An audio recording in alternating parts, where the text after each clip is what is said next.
The Touring Pro Series is back. We are live for round 4 of the Virtual Mini Challenge 2014 at Velopark.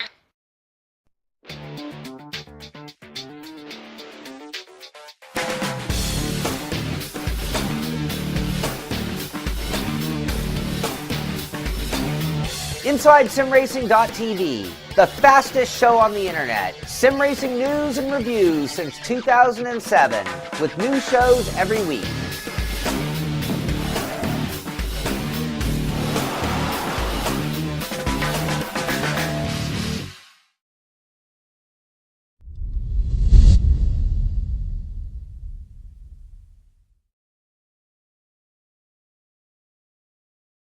The Touring Pro Series has only been away for a few weeks, but it feels like a few months. Welcome back for some more live action of the Touring Pro Series Winter Series. My name is John Munro and I will be on commentary tonight. Unfortunately, my usual co-commentator Scott Woodwiss is unable to attend. Therefore, you will have me to deal with for the entire broadcast. So it's very exciting and we're going to have a great event coming up for us here. Velopark, a very exciting track. The minis have never been here before. And just before we go into the action, we're just going to take you through the calendar for the up-and-coming events in the Touring Pro Series. So just before we get focused on the minis tonight, let's just have a look to see what's coming up over the next few weeks. First, on Wednesday, a week Wednesday that is the Virtual Touring Masters return, live from Hockenheim. So make sure you tune in to that one. And then on the Saturday following, it is the Virtual Carrera Cup, live from Norris Ring. So also make sure you tune in to that one. And that is a very exciting championship at the moment. We have Tim Heinemann and his teammate Marius Gollenbeck really, showing everyone who's boss at the moment. So it's going to need a big challenge from ICR or THR or even the likes of Chris Hack to see if anyone can dismantle the Spade Racing off the top throne. But we should really head into the minis action because that is, of course, what's coming to you tonight. And Velopark, here is your first look at the track. We're looking at the helicopter camera from a name you may not recognise. That's Adrian Campfield. Now, he is the surprise of the day at the moment, sitting fastest in practice on a 58.535. Now, there has been a bit of controversy during practice, a lot of drivers accusing others of maybe cutting the circuits or pushing the boundaries a little bit. And it's a difficult track to get right. There's a lot of lines on the apex of a corner that you have to make sure you're legally taking. If we go on board with Adrian here, there's a line on the inside there. You can't put 4 wheels over that white line. I think he was just about had 2 wheels in there, so that should be okay. And his pace has been 0.5. We're not sure if that lap is 100% legitimate, but I have been watching him earlier, and he has been doing some starting lap times with definitely no cutting. So he's obviously a sensational talent here at the Touring Pro Series. I've never commentated on him before, so it's going to be really interesting to see how he races. But he's currently sitting, as you can see, on the front spot on a 58.5 as we turn the car sounds on there, just so you can hear the minis. And it's a very short track, Velopark. It's almost like an oval with a few twists and turns along the way. It's quite difficult to describe. It's a 9-turn track. So let's just see if we can go on a lap here. We might as well stick with Adrian because he's about to start a lap. So now he heads down the front stretch. And the lap times are just under a minute, as you can see. We have some... Actually, I believe all the drivers are within a minute in this first division. So it's going to be interesting to see. It's a short track, so we could see some very lively racing. As you see, you're braking down into turn 1. Brake at the board. Make sure you get nice and close to that wall without cutting over the line. Under the bridge at turn 1, and this is turn 2, really close to that exit of the pit lane, which could be a bit dangerous if someone comes out of the pits in the way of the front leaders. Now over the curb at turn 3 and 4, as you can see there, it's a flick right, then a flick left. It's almost flat out, but not quite. Adrian gets the car really hung over the curb there on the exit, and we can see Robert Wiesenmuller there, purple, but this is of course only practice, a minute to go until qualifying. Then Adrian hard braking into the left-hander at the end of sector 2. He's actually up on his time by a couple of thousandths. Over the red curves, make sure you avoid those tyre walls because they are rock solid, so if you crash into them, race will probably be over and you will have a lot of damage, so also cause a massive pile-up is a good chance. So you need to be very careful, drivers do, at the early stages of the race going through there, and Adrian's now going to come and complete the lap, and that was the whole lap of Velopark, so it's a short, exciting track. And Adrian's going to cross the line. Does he go any quicker? No, but he does a 58.6 on what looked like a completely clean lap there, so he's definitely a man to watch at the moment. And funnily enough, the man in second place is Paul Patrick, and that happens to be Adrian's teammate. Now these guys are racing, I believe, for Campfield Racing is the name of the team. They haven't got their submitted their custom liveries for the moment, so they're running in the beautiful Touring Pro Series default car, as you can see there. But those guys are sitting first and second right now, and it's a bit of a surprise package. I was not expecting this, as were some of the other drivers. So let's just see if any of the household TPS names have anything to show these guys. Maybe sandbagging in practice, who knows. But as you can see by the times, look how close they are. We have Adrian out there on a 0.5, but then from there on, Paul Patrick second on a 58.6. Then we have Waring, Robert Wiesenmuller in fourth, both on a 58.6. And then you have a lot of guys in the 7s and 8s as well. I think it was all the way down to 12th there. We're within 2/10, so we have actually just gone into qualifying. And just before we take you live for the qualifying action, let's have a quick look at the spotter guide so you know what drivers to expect to see and what liveries those guys will be in. Also, the championship standings are shown there. And as you can see, it's Chris Butcher who leads the way at the moment on 162 points. He's had a great start to the season, but he's not feeling quite as confident going into this one. I think he still has pace to win the race, but we're yet to see. He hasn't been right at the top of the timesheets from what I've seen, and of course that's just what I've seen. I might be wrong, but it's Chris that's got to prove that I am. In second place is Eric Strannett on 148 for Ice Cold Racing, followed by our reigning champion and Chris Butcher's THR Red teammate Robert Wiesenmuller in third. So that's your top three, and there you can see all the other drivers taking part. We also have quite a few absences, but we'll get into the game first. I'll talk you through the absences in just a second, as these guys now leave the pit lane. We'll see who's on track. Andrew Waring's on track first, actually, in that Airstream car, and he's been very quick all the way through practice. As you can see, he's posted the third fastest time during the practice sessions, and he's been very competitive all week and looking forward to this one, as he's been telling me. So he's definitely a man to watch here. He's managed to find a good way around the circuit without pushing the boundaries too much. He's managed to find a very good line through each of the sectors, so he's definitely one to watch. He's known slightly for a bit of inconsistency in TPS, which is a shame because he's a very, very good racer, but he doesn't always get the results he deserves, and sometimes makes a few errors. So he's sometimes just unlucky, but this could be his night. This could be Andrew Waring's first chance of winning a TPS race outright. He's of course had chances before, but this could be the first one. So let's pop on board with him for his first hot lap. And you can see another lap of the Velopark, just so you're very familiar with it. Into the turn 1 left-hander brake at 150 board. He's done that nicely. He's kept 2 wheels inside the circuit and put 2 wheels on the curb on the exit, so that's perfectly fine. Heading through turn 2 now. Let's see what's first sector. He shouldn't really have a benchmark to beat, so we're not going to be able to see how quick his lap is until he reaches the checkered flag. Heading across the curb now at turn 4. Make sure he keeps 2 wheels within the white line. That was a bit dodgy there, but I think he gets away with it. He's going to have a slight slipstream, it looks like, which could help him a lot in the long term. I know he was practicing some slipstream with Robert Wiesenmuller earlier this week, so that should be interesting to see. He gets very close to the yellow curb on the inside. Keeps it nice and tidy through there, through the start of sector 3, I should say. Into the hairpin. This is the last proper corner of the circuit, then a flat-out kink here at turn 9. Dweevelar sets the provisional benchmark on a 59.263. Let's see what Andrew Waring can do. He's going to cross the line in any second now. 58 is going to be a 58, is it? Yes, we have 58.8 from Andrew Waring, so that's a very good benchmark from him. That should safely see him inside the top 12 in the session. Adrian Campfield, I should say, also goes into second place with a 59.0, so these guys getting in some good benchmarks. And just while we have a look through the order, we see Rhys Gardner goes to pole in a 58.833. He'll be delighted with that. But just before we continue, we're going to have a quick look at the absence reports. Toby Davis is not racing because he's had some internet issues, which is a real shame for him. Also, Alexander Lauritsen, who put on a good show in his first mini race for THR last time out. A few other guys, I think the Mad Cape drivers will possibly not be racing today, along with David Nannon. And Dan Allenson also can't make it. That's a few big names there that are not going to be able to attend this event, but we should be okay anyway. Sorry, I've forgot to put the car sounds on, but that should be it now. So we have Rhys Gardner at the front of the grid in a 58.833. He'll be delighted with that so far as he leaves the pit lane to go out again, and I'm sure he'll be buzzing down there in the TeamSpeak channel in his Smile-powered Mini, car number 94, the orange and blue car as you can see there, and a very tight pit lane exit. I think they might have managed to hit the wall there, and there you can see.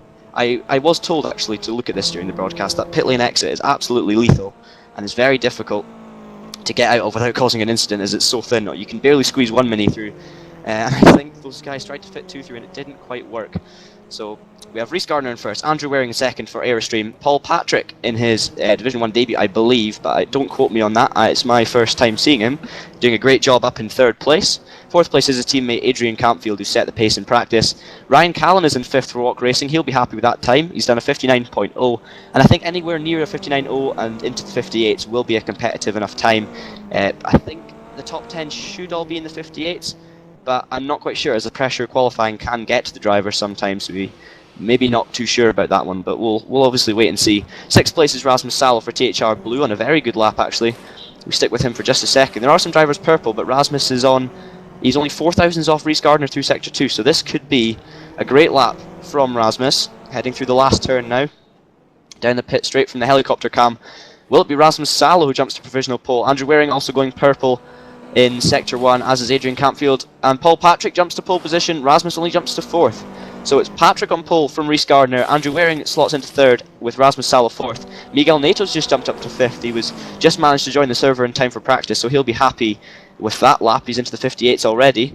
As you can see there, the traffic building up in the lap. It looks like Eric Tveit getting involved with his teammate, maybe going for drafting, and Tveit's somehow teleported over the hill, which is something he's quite familiar with doing in the Touring Pro Series over recent months. But anyway, we will digress. In 6th place, being pushed down, is Adrian Campfield. He'll be looking to get a clean lap in, as Chris Butcher also jumps up to 5th for the THR team. So he'll not be too disappointed with that. Adrian's going to cross the line now. We'll just keep an eye on this, but I don't think he's going to improve. He stays 7th. He's got 5 minutes left to put in a better time, but so far, not too sure about that from Adrian. Let's see if he can put in a clean lap, because I think if he does, he will be definitely a contender for pole position. Nico Schweinzer looks like he's jumped up to 7th position. Sorry if I got the pronunciation wrong there. On a 59.007, so that's a nice lap time from him. And Campbell is purple through Sector 1. Amaral is in 9th, and that's Ryan Calvin pushed down to 10th. Peter Duivelar, Season 1 champion, is in 11th in the Walk Racing Mini, and he's about to cross the line, but I'm not sure if he's on a personal best. So look at all these purple sectors though, as you can see down the bottom, coming from the top 8 guys. Peter Duivelar doesn't improve. He's looking like he's struggling a bit here. Campfield, he's being overtaken on his lap. And there's been an incident there with him in a THR yellow car. Was that Chris Butcher? No, it wasn't. Sorry, it's THR red, of course. I'm getting confused with the Carreras. But yeah, it looked like Campfield got into Matizowski there. I'm not quite sure about that one, but definitely won't improve his time. And he's feeling the pressure here. He's only got 4 minutes to set another one. And just as we were saying, Duivelar needs to pull up his socks. Look what he's gone and done. He's gone purple in Sector 1. So we follow the Walk Racing driver now, the 2012 Virtual Mini Challenge champion, and he's a double TPS champion, one of not many at all. I believe there's only 3. Well, I know Jack Keithley and Jesper Tolberg have won more than 2, but Duivelar and Gregory de Grief may only be the only other drivers who've won 2 TPS titles, so he's definitely one of the elite drivers here at the Touring Pro Series. Heads down the home straight now. Where will this time put him? Campbell is also over a 10th up in Sector 2. We'll need to jump to him in just a second. Duivelar crossed the line. He only goes 11th. He lost a lot of time there in the second part of the lap. So let's jump on board now. Adrian Campfield coming through the last corner. What will his time be? There's quite a long run to the straight. We've got 9 seconds still of this lap to go, so it's quite a long pit straight, and we could see some slipstreaming and overtaking during the race. Campfield's going to cross the line, and he does go pole position by a full 10th of a second on a 58.691. And right now, it's a Campfield Racing 1-2 at the front of the grid, and that is something I was not expecting for this event. So a real surprise here in the Touring Pro Series at the moment, and we could see a shock result in store. Patrick's looking consistent as well. He's put in another 58.8. Of course, that won't improve his time, therefore the lap is discarded. Reese Muller was purple, but he's lost that now. Let's just see, he's not on a personal best either, so he's obviously lost it all in the final sector. Butcher is a 10th up on his own time in the second sector, so let's see what he does through the last here. So we go on board with Butcher now, heading through the last section of track, through turn 9 and down the home stretch. It's looking like an okay lap from him. He's a 10th up on his personal best, and Miguel Neto is also up on his best. So let's just see what Butcher's going to do across the line, and he goes second, and he splits up the Campfield Racing boys, and he's only 0.02 of a second off Adrian. So this fight hasn't been won yet. There's still many people battling away for that pole position. Andrew Waring is also green. But just for a second, we should probably take a look further down the field, just so you can see some of the drivers towards the back of the grid. But by no mean feat, the times are so close. You see there, Matt Richards in 24th on 59.3. That's, about 7/10 off the pole position time. So that's still definitely nothing to be sniffed at, and shows how competitive this league is. That's Amaral in 10th. We have Peter Duivelar down in 11th. He needs a good lap now. Louis Fernandez is in 12th with Ryan Callan 13th. Ben Hackison 14th, who Mike Bell tipped for a top 5, as we saw an EKT Portugal car wiping out one of the tyre walls that we talked about earlier. But Hackison, he's looking very quick all through practice actually. Duivelar jumps up to 9th. But he was predicted for good things. I think a top 10 might have been on the cards for Ben. Let's see if he can do that in qualifying. He's got a draft from an Airstream car, but that's not going to help him. I should have said Watt car, sorry. And he stays in 14th. Just jumping back through quickly, Matazowski's in 15th. Andy van der Velde is 16th. Eric Tveit is down in 17th. He really needs to get a move on with his laps. 18th is Ethan Bass, another man who struggles so far, Eric Strachan. who's also on a bad lap at the moment. He's got one more lap to make it count, or else the man who's second in the championship will be starting down in 19th. But there you can see the rest of the drivers, and we better just jump back to the front of the field in case we miss anything. The man who'll be happiest at the moment is actually Rhys Gardner, who's in 4th position for Smile. He would be delighted if he can keep his car there, ahead of the likes of Andrew Waring, Rasmus Salo, and Robert Wiesenmuller, of course, Miguel Neto and Peter Dweevelaar. There's 5 massive TPS names that Gardner is ahead of at the moment, and he's been missing this kind of form for quite a few seasons at the Touring Pro Series. Campfield, I should say, I keep calling him Campbell, I do apologise, but Campfield has one more lap to improve his time. Chris Butcher, also, I think he's on his final lap as well. Paul Patrick is actually at half a tenth up on his own personal sector 2, so he could be improving as well. We could see him jump Chris Butcher if he can nail this final sector. Great camera shot there of the cars coming through turn 8. Patrick also heads through turn 9 now and down the back stretch. Where will this time put Paul Patrick? Will it improve his time, and will it put him ahead of Chris Butcher? We'll find out in just a second. He's going to cross the line. I don't think it'll improve him. No, it doesn't. He stays 3rd. Rhys Gardner's also on a green lap, but he has pulled back to the pits. Waring is on a personal best, and he's been a man who's been right up there during practice. Can he justify that now by putting on the front 2 rows? He can't improve. He stays 5th. 6th position is Salo. Neto 8th. Let's just see if we've got any other cars on track. Dweevelaar he is still on track, and he's on a lap, so let's see where this can put him. I think he'll be disappointed with 9th, but to be fair, the lap is so short, and there'll be a lot more drivers within a shorter range of time, so if you don't get that one good lap in, it's going to cost you more at a track like Velopark. But Dweevelaar stays 9th. We're going to see if there's anyone else on a lap. Didn't mean to jump all the way there. We've got Ockerclinth on the lap. Louis Fernandez coming through the final sector right now. I'm not sure how good his time is, but I think he's purple, so this could be interesting. Louis Fernandez, a man who's often sprung his Mini onto the front row across the last few seasons. So let's see what him and his Smile Power car can do. He's going to cross the line now. Will he improve from 14th? It's not looking likely. And I was correct. He did not improve. And I believe that's going to be the end of our qualifying. Tvite's not on a lap, and he will start a dismal position. But that is the end of qualifying, and we were just going into warm-up. But before we do, we'll take a quick look at ISR TV advert, and we'll be back in just a minute.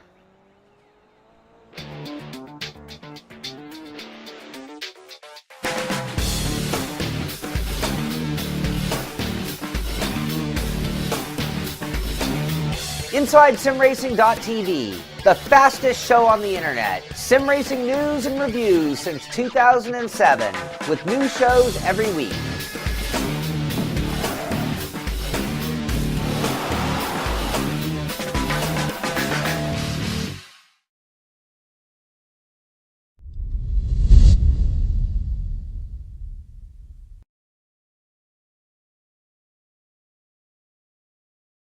And we are back with live coverage of the Virtual Mini Challenge 2014. This is round 4 from Velopark, and we've just had a very exciting qualifying session with a new driver at the front of the grid. We've got Adrian Campfield on pole position for Campfield Racing, and I think I called him Adrian Campbell a lot during that session because the names are quite difficult to read for me, so apologies for that. But yeah, Adrian Campfield on pole position for this race at Velopark, and that's definitely sprung a few surprises. And man, I was not expecting to see in the front row, so we have to give him a massive amount of praise for that. Looked like a great lap from himself, and he dominated the session. We have Chris Butcher in 2nd and Paul Patrick in 3rd. So a probably unfamiliar front couple of rows as well, with Rhys Gardner in 4th. It really does seem to have spiced up the field, and this track has created the excitement that we were expecting. It's not a lot of drivers' personal favourites to drive, but definitely very exciting to watch. We've seen a lot of good races over the years. This Velopark circuit was actually opened only in 2010, so it's a relatively new track, and it also consists of straight for dragsters and a couple of kart tracks and things like that. I think it was built to accommodate many different types of motorsport. So you've seen the likes of minis here. We also had the Virtual Supertech, then known as the World Supertech Series, racing here a few seasons ago, and that created a very exciting event. And of course, if you want to see any of our previous Touring Pro Series events, head over to youtube.com/TouringProSeries, where you will find all the different broadcasts from over the years. Also, like us on Facebook at facebook.com/TouringProSeries, and follow us on Twitter, and I hope I get this right. I believe it's twitter.com/Touring_Pro. So that's where you can find all the latest information and news about the Touring Pro Series and catch up with all the broadcasts. But we are going to jump straight back into the game here for the last 2 minutes of warm-up. And you're looking at your man, Adrian Campfield, who is in the pole position, man, in his default mini livery. It's a shame he doesn't have a custom livery to celebrate in, But it just shows that these guys are how new these guys are to the series. They've not even had time to put together a livery. They've jumped into this from nowhere and put the cars immediately on the front row, or on one of them on the front row and one of them in third, of course, with Paul Patrick starting third. So great job from those guys. Also, a big shout out to Rhys Gardner, who gets 4th position on the grid. That'll be his best Division 1 qualifying in a long time in the Touring Pro Series. Well overdue for him. A man who's been very unlucky over the years, but has always been a quick and competitive sim racer and very, very committed to the sport. And it's great to see him up in 4th position. And there's the man we were talking about earlier, jumping up to 4th, Ben Hackison. Might be slightly disappointed with qualifying, but I don't want to put too much pressure on him. I was told, very confident about Ben's performances here, but he has done a good qualifying effort. I believe he's managed to get his way inside the top 20, which is good to see. And actually, we're seeing Toby Davis in the server in 5th position. I'm not sure. That could be a glitch, but I'm just going to have a quick check to see if he's actually managed to get his internet sorted. And we'll be racing. Let's have a quick look. I can't see anything on the absence report, so I'm not quite sure what the situation is with Toby Davis. But he does appear to be in the server, unless there's a bit of an error here, but I do believe that is correct. So Toby Davis may actually be racing here today. We'll find out soon enough, I'm sure. That he's sitting in 7th position. The man who is the Touring Pro Series champion of Virtual Clio Series 3, and one of the most competitive sim racers across the board. We've seen him in many different Touring Pro Series events, always at the top, and one of the original members of the league. So we're good to see him race, but he's obviously been having some internet issues recently. But that would be a great addition to the already, growing mini field. It's a great number of drivers and a great standard of driving, as you can see by the lap times in qualifying. The back of the grid was very close to the front in terms of time. It was only 6 or 7 tenths, I believe, which just shows you how competitive the series is. And if you want to prove your worth in it, just head over to TouringProSeries.com and sign up for the league, because of course anyone can do it if they feel they've got what it takes to challenge the best. Then go for it and sign up for the league, because it's a great fun league, a great community of guys, and yeah, it's just one of the best places to race. It is, of course, the best touring car league on the planet at the moment in sim racing. But we are actually heading into the race now. It's going to be a 30-lap race, 2 30-lap races. I should explain the format. We have another qualifying session after this first race, and then there will be the second race with equal points and equal amount of laps. So we basically have 2 equal races here. So the top 10 in the championship: Chris Butcher, Eric Strana, Robert Wiesenmuller, Peter Duivelar, Rasmus Salo. Toby Davis is 6th with Callan 7th, Eric Tveit 8th, Miguel Neto in 9th, and Luis Fernandez in 10th. So that's your championship top 10. Those are the guys you want to look out for in terms of contending for the championship. But we also, of course, have a lot of new names here looking to spring a surprise, as I believe we're about to start the formation lap. So let's take you from back to front through the grid, if I can just jump through here. We have Kostas Kaloudis starting in 29th position. Toby Davis, it looks like he has made the start, and he will be starting in 28th, which is great to see, but he's got a lot of work to do from back there. In 27th is Shell Stenbeck. In 26th will be Lewis McGlade, who wasn't going to race here today, but he has managed to make it, so that's great to see. In 25th is Airstream driver Matt Richards, with Scott Sovic as teammate, alongside in 24th. Arichus Razvan is starting 23rd, although it looks like he's starting from the pit lane actually, so that's disappointing. Duarte Lopez is 22nd, Eric Strana, championship 2nd place man, only 21st. He's got an awful lot of work to do if he wants to salvage anything from this race. Ethan Bass is starting inside the top 20, with Jimmy Hughes in 19th, Eric Tveit in 18th. He's got a lot of work to do, as well as his teammate, so those guys obviously having a rough week. Thomas Matizowski is starting in 16th, with Ben Hack in 17th, I should say, with Ben Hackson did actually manage to make it into the top 16, so great effort from him in qualifying. That must be his best Touring Pro Series effort so far. Ryan Callan is starting in 15th for Walk Racing, Louis Fernandez 14th, Jonathan Ockerclinth is starting 13th, Andy van der Velde is 12th, Pedro Amaral just outside the top 10, and Nico Schweinzer has sneaked in there inside the top 10 in his orange and white Mini. In 9th place is Peter Duivelar, with reigning champion Robert Wiesenmuller in 8th. He'll just be aiming for 1 podium. Well, not aiming, but he thinks realistically he's going to try and get 1 podium at this event. So let's see if he can do that from 8th position. Miguel Neto is starting in 7th, with Rasmus Salo 6th. Andrew Waring, the best of the Airstream boys, in 5th position. Rhys Gardner, a stunning 4th place in first qualifying. He'll want to capitalise on that as much as possible. Paul Patrick for Campfield Racing in 3rd. Chris Butcher is starting 2nd, our championship leader, who he'll be quite happy with how qualifying is going, especially with his rivals so far down the field. And Adrian Campfield is starting on pole position for round 4 at Velopark as all the cars line up on the grid.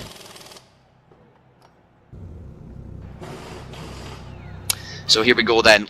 We're about to go racing for the first race at Velopark. Hope you all enjoy. I'm sure it'll be a very exciting race as we've seen all season from these minis. And we go green. Campfield's made a good start, but it looks like Chris Butcher might just have the edge in him. The more experienced Touring Pro Series race starter has managed to capitalise, and he's going to be in the lead. Campfield did look like he was looking down the inside, but he's pulled out of that, and they both go single file into the first corner, which is great to see because it's a very risky first turn of this race. We have a few drivers changing positions through the midfield, which is unsurprising, but it's Chris Butcher that leads, our championship leader in first. Adrian Campfield is second, ahead of his teammate Paul Patrick. Andrew Waring is slotted into 4th position, ahead of Rhys Gardner, who won't be too disappointed with 5th for the moment. Rasmus Salo is in 6th position with Miguel Neto 7th and Visa Muller 8th, so a relatively clean start from the front of the grid. Nothing bad at all to say about that, and didn't see any major incidents. I'm going to take just a quick look at the back of the field to see if we did have any incidents towards the back. I don't think we did.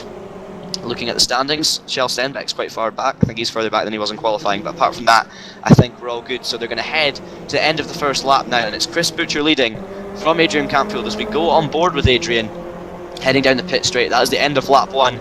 29 more to go here from Velopark. Adrian's in the slipstream, but he's too far back at the moment to make a move, and it's going to be interesting to see how Adrian races this one. Is he going to play it patient, or is he going to go for a move early on? He looks very strong under braking though, as you can see there, closing right up on the back of the THR car. As we look over the game pod wing, you can see there he's in 2nd place, just a little bit ahead of his teammate Paul Patrick, who will be in a great position. It's always good fun to be a car chasing leader when you're not too far behind. It's a great fun position to be in, you're just looking forward. And there you go, on board with Adrian Campfield. Is he going to have a look at Chris Butcher early on, or is he going to play it safe? Only time will tell. Heading into the end of Sector 2 now, through turns 5, 6 and 7. Looks good so far. They managed to avoid that tyre wall. And everyone's clean. Is that Campfield having a move? It is Campfield having a move down the inside of Butcher. Optimistic move, and he looks like he's made it stick. Is that his teammates managed to make it up to 2nd as well? If that move looks successful, actually, Paul Patrick slots into 2nd, and Butcher's going to be hung out to dry completely here because Waring is taking 3rd. We're going to have a quick look replay at that overtake just after the first corner to make sure nothing major happens. They're going to go 4 wide into the first corner. Waring goes to the outside. He's moved up from 4th to 3rd. Butcher's been shuffled down to 4th, and there's a bit of bumping and bashing, which we see a lot from the minis, but nothing major. And they've all managed to keep it on track, and that is a change of the lead. And I think, yeah, we're a bit too far on now for the replay, but looked like an optimistic but fine move, and oh, that's optimistic, and there's a lot of contact there. That was Butcher and Paul Patrick getting together a lot, and they're still getting together. It looks like something's going on here, a lot of tension between the drivers, and this is allowing, look at this, crazy gaggle of cars. They're going 3 wide into turn 5. Waring's missed his braking point. He's going to go straight on, and he's going to have to let those guys pass, and he did well to avoid everyone there, but really dodgy move there by Andrew Waring. Just missed his braking point, and he was lucky not to take anyone out, but well recovered by him, and he's in 4th position. But look at that, Adrian Campfield just sprinting away at the front of the field. Chris Butcher getting into a lot of contact with Paul Patrick, and did we have an incident further back there? I'm just having a look at the order. I'm not sure if we did, but it looked like maybe someone hit the tyre wall on the exit at the final turn. But here goes, it looks like Paul Patrick looking down the inside of Chris Butcher, under braking. Will he get it slowed down in time? It's a good move if he does. Chris is going to have a better run out, but he can't do anything with it because the pit wall's in the way. And Paul Patrick makes it a Campfield Racing 1-2 for the moment. We are on lap 4 of 30 here, and that's a great start for the two teammates. It looked like a slightly aggressive racing from these guys in the opening few laps, and unfortunately we can't, view all these things in detail, see who was at fault or what was the problem there, but we did see a lot of contact between the two. But they've managed to keep it fine so far as we jump to this helicopter camera to see how much he closes up. Patrick cutting the track a little bit there into turn 5. He needs to be careful of doing that too often, or he will incur a penalty and the wrath of the Touring Pro Series stewards. Andrew Waring has managed to recover from his off-track exertion earlier on to be in 4th position. He's got Rasmus Salo all over his back bumper, and Rhys Gardner, definitely no slouch, hanging about in 6th position. As Adrian Campfield sets the fastest lap, quickly beaten by Paul Patrick. But we jump on board with Rasmus, who's right on the back of the Airstream Group Mini of Andrew Waring. Robert Wiesemüller now sets fastest lap, but there goes Rasmus down the inside. Can he make the move stick? He seemed to put 4 wheels over the white line there. I'm not sure that's very legal, and we're literally inside Andrew Waring's car, but he has made the move stick, and Waring drops back to 5th position. So Rasmus will be delighted with that. He now makes it a THR 3-4, and he'll be looking to close in on Chris, who is about, by the looks of things, he's about 0.8 of a second ahead of Rasmus at the moment, but he'll be happy to break into the top 4. He's been he's had a good season so far as Rasmus. He's not set the world alight with race wins and pole positions, but he has been up there for the majority of the season. Waring almost getting into the tyre walls there behind him. But if we look towards the front, it's Adrian Campfield who leads at the end of lap 5 by 1.9 seconds. A great lead he's built up, and we could be looking at his maiden Touring Pro Series victory. Paul Patrick is in second place as Campfield sets the fastest lap. 58.7 on race pace is very impressive, and he's just looking to run away at the moment. Chris Butcher 6/10 off in third, with Rasmus Salo in fourth. Andrew Waring holds on to fifth position, and looks like a good battle going on behind. We've got Rhys Gardner, Miguel Neto and Robert Wiesemuller in there in a great battle. Ryan Callan looks like he's made a pit stop, so that looks like he's had a bit of trouble in this first race. He's been in the pits for 6.9 seconds, so I believe he'll be damaged. He must have had an incident that we missed. That is Rhys Gardner we look at now in 6th. Miguel Neto having a great start to this race in 7th, with Robert Wiesemuller. I think championship chances for him are starting to slip away slightly. He's almost 30 points behind Chris as it stands, and he's down in 8th position right now with Chris fighting up for the top 2. But of course, anything can happen, and you know, we can see these kind of incidents happen. You know, just like that, we could see Chris off in a wall or having a electrical issue or anything like that, and it could happen to any of these drivers. I know one man who won't be happy with his season so far is Eric de Veit, as Campfield sets another fastest lap. There is Eric de Veit, and he's been having a lot of disconnections recently and a lot of incidents, not been finishing many races, but he will be looking to change that here. It's been a great start to get up to 9th actually. I believe he was down in 21st off the line, so great effort by him. We have Andy van der Velde in 10th position at the moment. He'll be happy with that in the Lightning Blue Mini. In 11th is Dweevelar with Nico Schweinzer in 12th. Toby Davis is made his way all the way up from the back to 13th, and he's managed to avoid all the carnage. Ben Hackison in 14th, Ocker Clinton 15th, and Eric Strand down in 16th. So he's obviously not made the progress that his ice cold teammate has made, and Strand has only made a couple of positions since the start, and he's the man who needs to fight for this championship. He's sitting, at the moment, if I just look at my standings here, 14 points off Chris Butcher, so he's really the biggest challenger to him, and he's not going to do anything from 15th position. And so he looks like he's struggling actually. Ben Hackison looks like he's starting to break away from Eric Strand, who's under increasing pressure, and he's just been passed by Jonathan Ockerclint for Optimum. So Strand is actually dropping back through the field, not what we expected, as Waring sets the fastest lap. A lot of cars going over that curbs, but that's the good battle happening further down the field. Just looking to see if we have any more incidents right at the back. We have Ryan Callan way out of contention. He's obviously been in the pits a few times.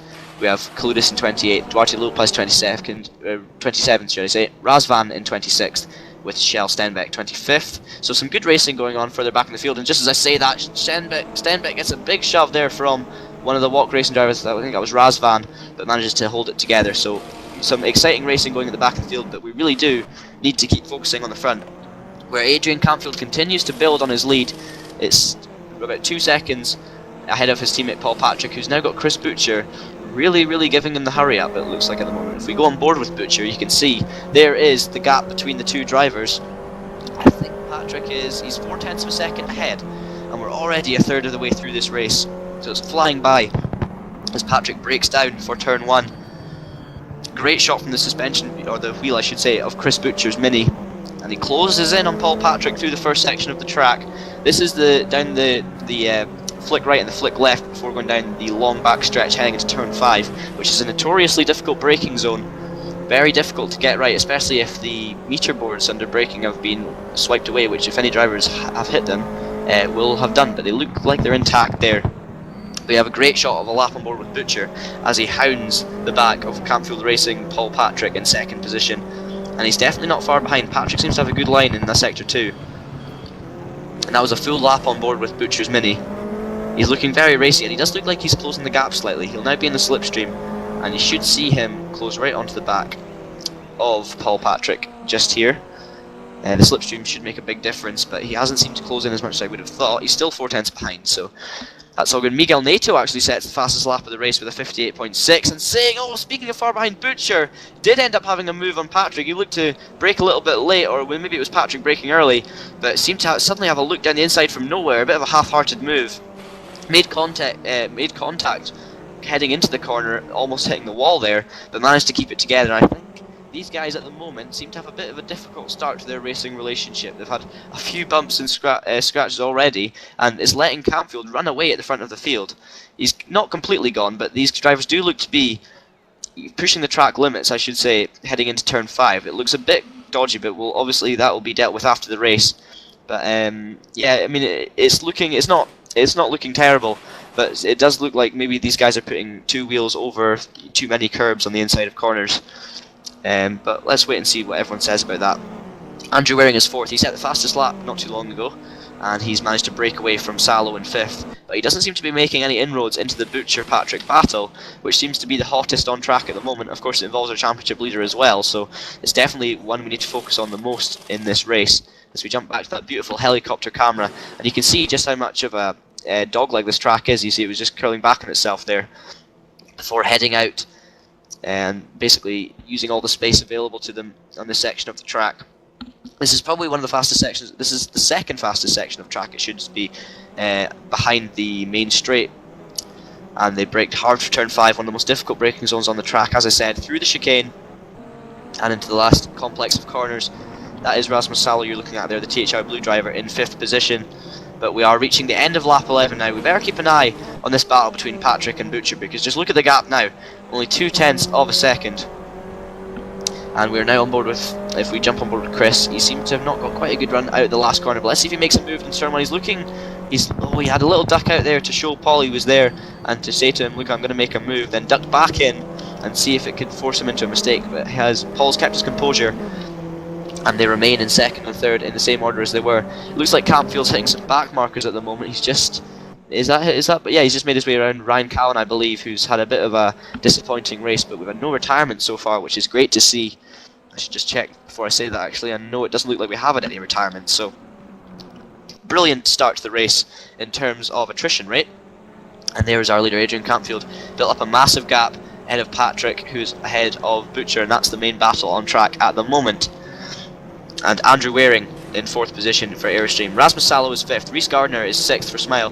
He's being hounded by Miguel Neto, who's been looking so fast in this race, at the fastest lap of the race not long ago at all. So why don't we see if we can get a backwards view over the TouringProSeries wing of Rhys Gardner as we head into turn 1. Will Neto be looking to make a move now? Because if he wants to make a move, he needs to make one quickly, because he looks like he has the pace to maybe close in on Salo. They get really close into turn 1. Rhys Miller looking racy in the background, but it remains the positions there, and we have a great view over the back of Rhys Gardner as they head through this complex. And look how close Miguel is getting now. Let's see if he can get a slipstream down the straight.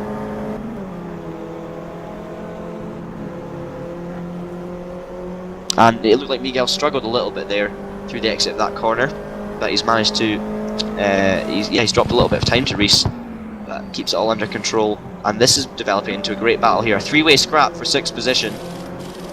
But let's keep an eye on this battle, as we've been saying throughout. This is definitely the most exciting battle on track. We've seen contact between the two drivers, and we've also seen a great battle all the way through. And I have no idea who's going to come out on top here. Chris Butcher, of course, the more experienced TouringProSeries driver. He's never been champion in the TouringProSeries, but he's always been a contender. So let's see if he can show his racecraft here against Paul, and also hope these two don't make each other, lose their temper with, aggressive driving and end up in a crash. But I don't think that will happen. Time will tell, of course. And look how close Chris is now, right on the back of Patrick. We're almost halfway through the race, and I think they're already too far behind Adrian Campfield to do anything about it. But Chris will be hoping to get past as quick as possible, because you can see there in the background, Andrew Waring and Rasmus Salo aren't actually too far behind. So here he goes into turn 5, and Chris is looking to the outside. Will he duck to the inside?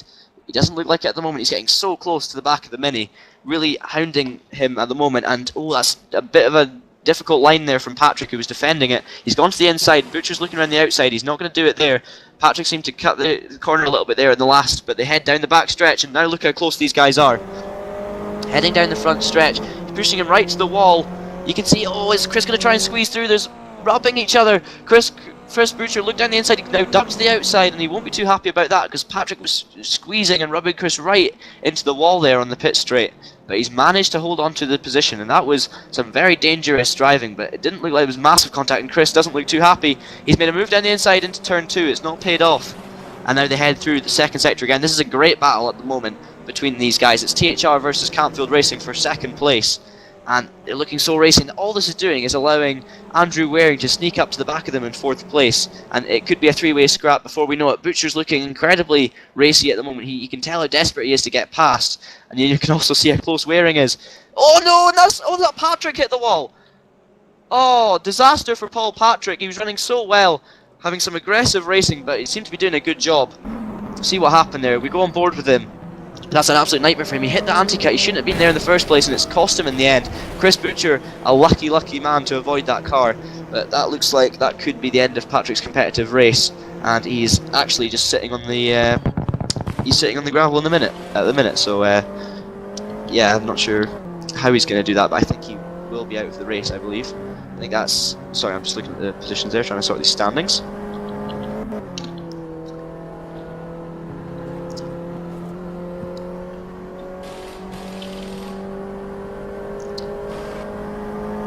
There we go, should be sorted in a second. Sorry about that, but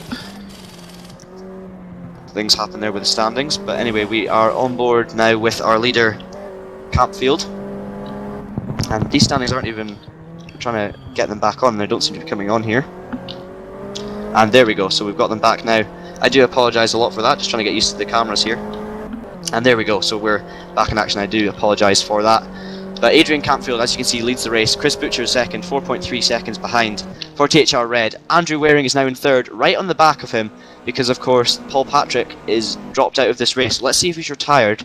And he has retired, so he will be her first retirement. The man who's running second for a majority of that race seemed to be under so much pressure from Butcher, and it paid off in the end. He tried to take too much anti-cut into turn 5.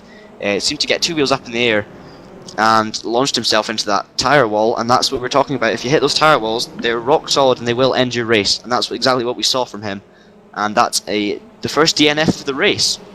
So the attrition rate's been very good here, but he'll be very disappointed with that. So now look at Waring. He's the man who is in form at the moment, right on the back of Chris Butcher. And what it looks like, Chris doesn't have incredible pace, because you can see there Waring is right close to him now, heading through the final sector. I think if Chris really did have, you know, the pace to challenge Campfield, he wouldn't be under so much pressure now from the Airstream driver as they head down the straight. Let's see if Waring will make a move down the inside. He's really close to him. They're heading on to lap 18 now. Is he going to have a move into turn 1?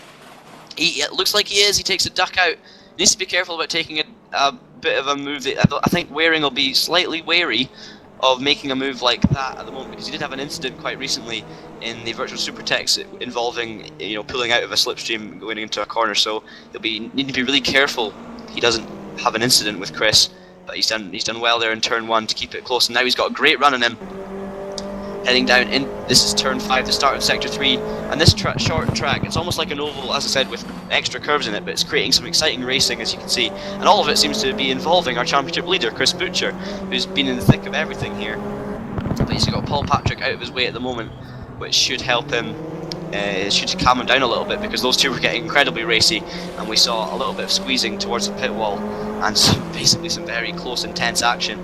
So I'm not quite sure how Chris will be feeling at the moment, but Waring's a man taking advantage of the pressure he's under.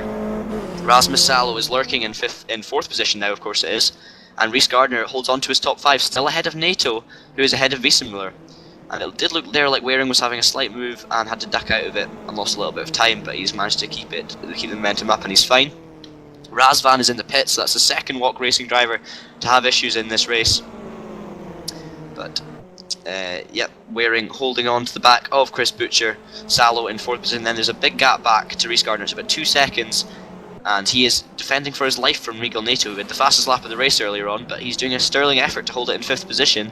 Nato doesn't seem to be able to find a way past, and although this circuit has, you know, long straights, tight corners, it's quite difficult to overtake when you have to make it stick, because if you brake too late, you're going to lose so much time that it's not worth taking the risk of braking so late. So you see drivers braking on time, trying to make moves by doing that, and it's just difficult because, of course, the guy in front is not going to brake early when there's someone down the inside of him, so it makes overtaking quite difficult, which we're seeing here. But the defensive driving has been great from Gardner, and it's looking good at the moment from Butcher, who's still holding on from Andrew Waring, but these guys have held each other up a lot. Waring gives him a bit of a love tap, and he doesn't take advantage of it, and in return, Salo's given Waring a bit of a love tap, so we've got some action going on here for 2nd place, a bit of bumping and racing happening over the curb, and this is a great battle at the moment. If we can look back from the rear bumper of Chris Butcher to see Andrew Waring lurking in the Airstream Mini, car number 33. And a difficult start to the season has Andrew, but he did manage to get a good result last time out, and he's sitting 19th in the championship at the moment. But of course, Chris Butcher, the man you're on board with, in front of the championship, and Salo in 5th. So Waring's the man who needs the points more than anyone to move up some positions. Salo looked like he got over a bit too many of the curbs there, but he managed to keep it together. And it's still Chris Butcher in 2nd. We can't forget, of course, Adrian Campfield is our leader. It's almost 6 seconds now clear of the field. There you can see in the background the massive train of cars. But Campfield is just walking away with this one. And yeah, doing a sterling effort. Hasn't made any mistakes thus far, but let's see if he makes a mistake like his teammate, because we don't know how consistent these guys are, and it looks like Paul's paid the price for a bit of inconsistency earlier on. So let's just wait how the race develops. But Adrian doing a stunning job so far in holding the lead by a massive 6 seconds, which is very difficult to do, especially in the Touring Pro Series, and especially then in Virtual Mini Challenge, because the times, of course, are so close. But there, Chris Butcher is the man who's 2nd, Waring 3rd, and Rasmus 4th. This is the major battle and the main talking point of the race at the moment. Wiesenmüller's managed to make his way up to 7th, but that is of course due to the retirement of Paul Patrick. Dweevelar's in 8th, and is he 10 seconds behind? I think Dweevelar's 10 seconds behind Wiesenmüller, so he's obviously been battling away with the likes of Andy van der Velde and Eric de Veit. He's obviously been losing quite a bit of time in traffic as well. He's 10 seconds behind, so that's not what you'd expect from our 2012 champion, but if he can keep it there in 8th position, it's not going to be too bad for his points. He is, of course, sitting in 4th in the championship at the moment. Let's see if anything is happening at the front. There's still this great battle going on. It's difficult to go away and look at anything else because we've got such an exciting battle going on for the 2nd position. And there's Rasmus having a look at Andrew Waring. Doesn't make contact.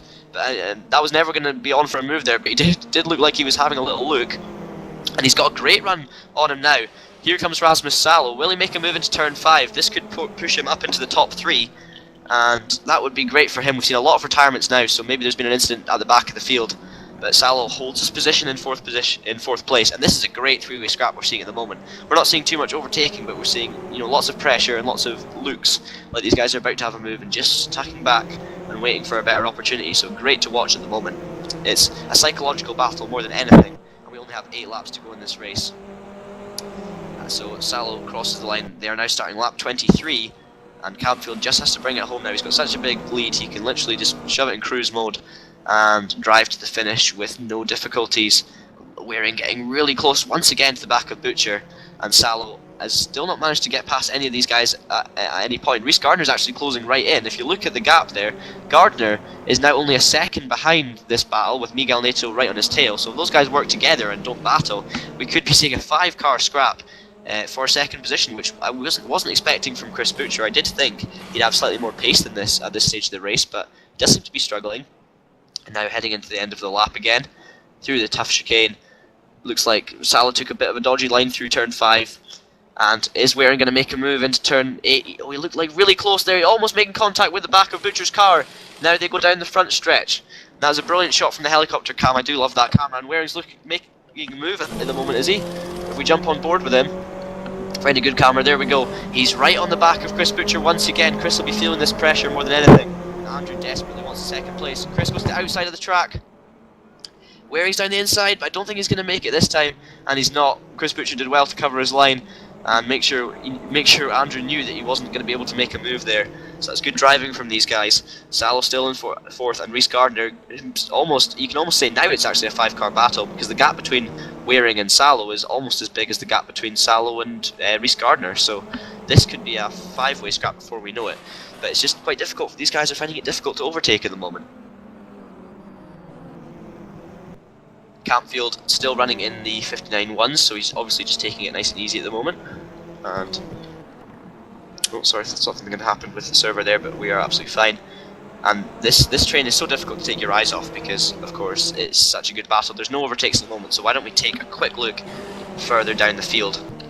You see Andy van der Velde there in 9th, Eric de Veit in 10th, Nico Schweinzer in 11th with Eric Strana. He's managed to make his way up to 12th, which is better than he was earlier, but by no means we'll be delighted with that. Will, our 2nd place man in the championship. Toby Davis is in 13th under massive pressure from Ben Hackison.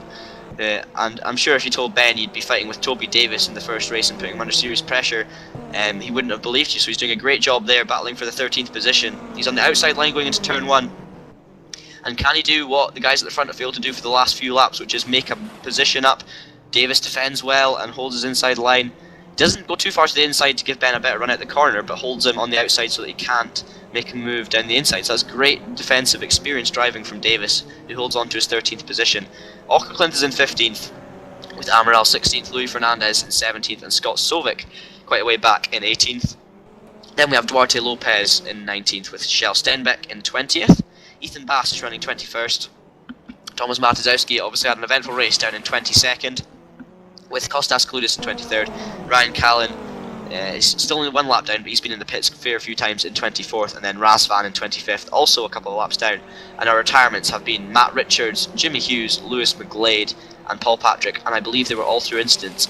And the way that suddenly Matt Richards, Hughes, and McGlade had retired may suggest there might be an incident between the 3 of them, but I can't possibly come to a conclusion on that because we haven't seen it. And sorry, I just caught the split times there. We've got 7.3 seconds behind Campfield, Butcher, and Waring, obviously side by side over the last split.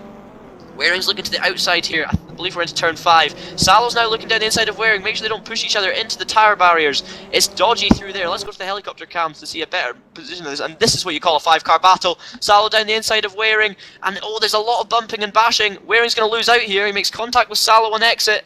And there goes Rhys Gardner making his way up. And we could be looking at a Rhys Gardner podium by the first turn. Rhys is right in the slipstream of Salo. Butcher trying to run away. Gardner pulls to the outside of the track and blocks Andrew Waring. This is all kicking off suddenly within one corner. It looked like a concertina effect there with Waring being pushed wide by Salo. And they're going to go 4 wide into turn 1. I'm waiting for the accident to happen. Gardner's going to get pushed into the wall. Oh, it's a massive squeeze, and off goes Nato and Waring. And that was so predictable. And no, is Nato going to be stuck? He was looking so good for a top 6, or at least a top 7. And oh, that's a nightmare. We need to see what happened there, because that seemed like a bit of carnage. And I think what happened, if we just have another look here, I think what happened is Nato was down the inside. They went 3 wide and it wasn't going to fit. Gardner got pushed into the wall, it might have damage, and it squeezed Waring into Nato, and there goes Nato's wheel, and that means instant retirement for the Portuguese driver. And that's a real shame, because we had a great race going there, and as soon as it kicked off, it properly kicked off. And that just explains my point when I say anything can happen in these races, and an incident like that. Rhys Gardner might have damage in 4th position, but as long as he can keep it relatively okay, he's got a long gap back to at least the top 7, so he should be fine there. And even if he doesn't have as much damage, he could be holding on to a top 4 by the looks of things at the moment. There's Chris in 2nd, Rasmus in 3rd, and we've still got a battle going here between Waring and Gardner. Looked like someone was running wide there, but I think it was a back marker because Dweevelar was too far back to be in the shot, and I'm sure it was a walk racing car. So this is now the battle for 4th position, and it's Rhys Gardner versus Andrew Waring, the 2 guys that were pushed to the outside wall going through the first section of track. But this is now the new battle for 3rd position, and Butcher has managed to run away in 2nd. Of course, not quite as running away as dramatically as Adrian Campfield did in the lead of this race. And Waring's gone down the outside of Gardner, who might have damage, might not, but either way, it's Waring who takes 4th position, and I'm sure he will just try to drive away from Gardner now. And Gardner has put up a great fight during this race, but he was unfortunate on the last lap, and he's still running 5th, so as long as he can hold it there, he'll be on for a top 5, and that'll be his first in quite a while, I believe, in the TouringProSeries. But it's great for him, and now we head on to the 29th lap. And I'm just being told actually that Rhys has a bit of suspension damage, so yeah, that kind of confirms what I thought. As long as he can keep the car facing the right way, he's good for 5th, and if he loses too much time, he's still going to be absolutely fine for at least 7th, so nothing to worry about too much for Rhys Gardner fans. He should be okay. He's got a big gap back to the battling Rhys Muller and David Dweevelar, who we'll take a look at in just a second, and old Gardner is struggling there with his damage.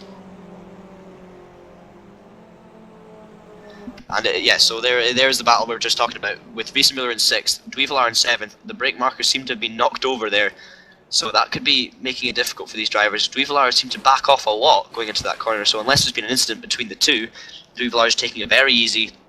Maybe got the wrong braking point because of a lack of brake markers, who knows, but it is Rhys Muller 6th ahead of Dweevelar. So our 2 former mini-champions from 2012 and 2013, both having an average race, kept their cars out of trouble, and that shows why they're in 6th and 7th and not in the wall like some of the guys, like unfortunate Miguel Nato and Paul Patrick.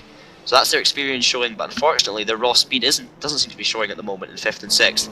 We do need to keep an eye though on Adrian Campfield, who I believe on his TPS debut, as I said, I'm not familiar with the name before, so if this is going to be a stunning result for Campfield Racing and Adrian Campfield.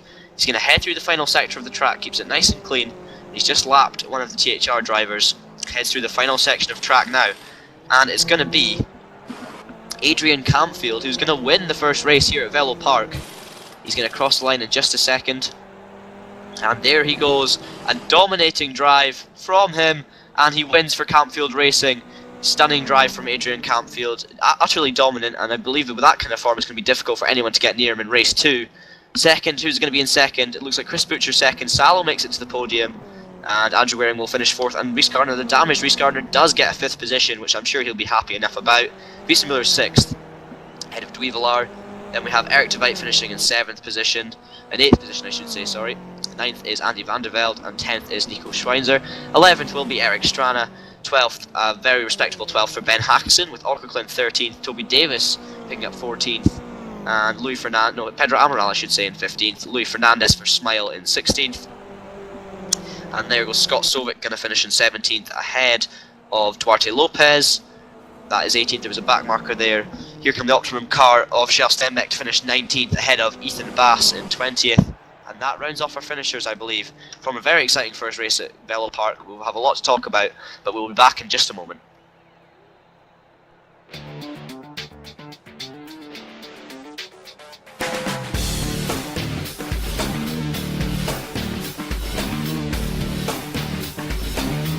Inside SimRacing.tv, the fastest show on the internet. Sim racing news and reviews since 2007, with new shows every week.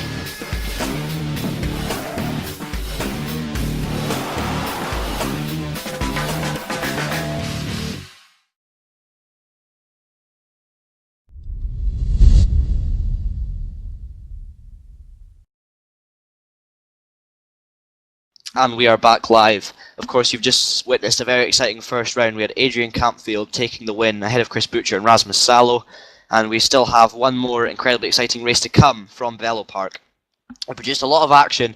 We saw a really intriguing battle developing between, it was Chris Butcher and Paul Patrick, I believe, at the start of the race. And that was looking like it was going to be an incredibly exciting and nervous battle with, Paul squeezing Chris at one point right into the pit lane. It was very close to the pit wall, a bit like Michael Schumacher and Barrichello from Hungary, but they all managed to keep it together. And then an unfortunate incident for Paul Patrick's on hit an anti-cut and forced him into the tyre barrier, where he lay to rest, and his car would go no further. And that meant a retirement for him, the man who had started in 3rd position and was running in 2nd for a majority of the race. So that's really disappointing for him, but I'm sure he'll be looking to bounce back in the 2nd race. We had Chris Butcher eventually finishing in an eventful 2nd. And then, of course, after this incident with Paul Patrick, we had the battle between Chris and Andrew Waring, which ended up with a couple more guys, with like Rhys Gardner, we had Rasmus and Miguel Neto all closing into a battle, and it all came to a head on lap 25, where they went 4 wide into turn 1, and it just didn't fit, and ended up with a crash, with Rhys picking up some suspension damage, Miguel Neto crashing off into the wall, and Andrew Waring also running off in the process. So they all managed to gather it up, apart from the unfortunate Miguel Neto, and that's how the race finished. So very exciting race 1.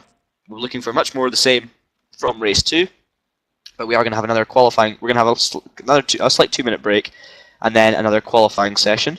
So just before we do go into the qualifying, why don't we take a look at the upcoming events in the Touring Pro Series. On a week tomorrow, which is a week Wednesday, we have the return of the Virtual Touring Masters. Live from Hockenheim, I should say, the classic Hockenheim layout with the massive long stretches through the forest.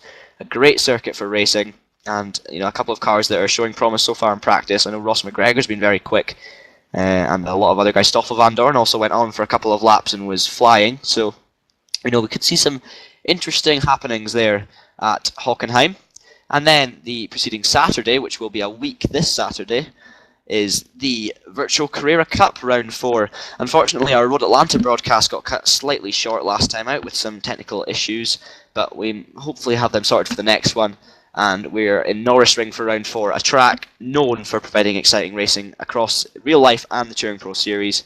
And can Spade Racing's Tim Heinemann and Marius Golombek continue their dominance? Only time will tell. Also, Chris Hack looking very competitive in that series, along with the THR guys, and Eric de Wit, who keeps on getting in the great results and being last time, for example, was 1 corner away from finishing when he decided to have a little bit of a crash, which was a shame, but he ended up in the wall.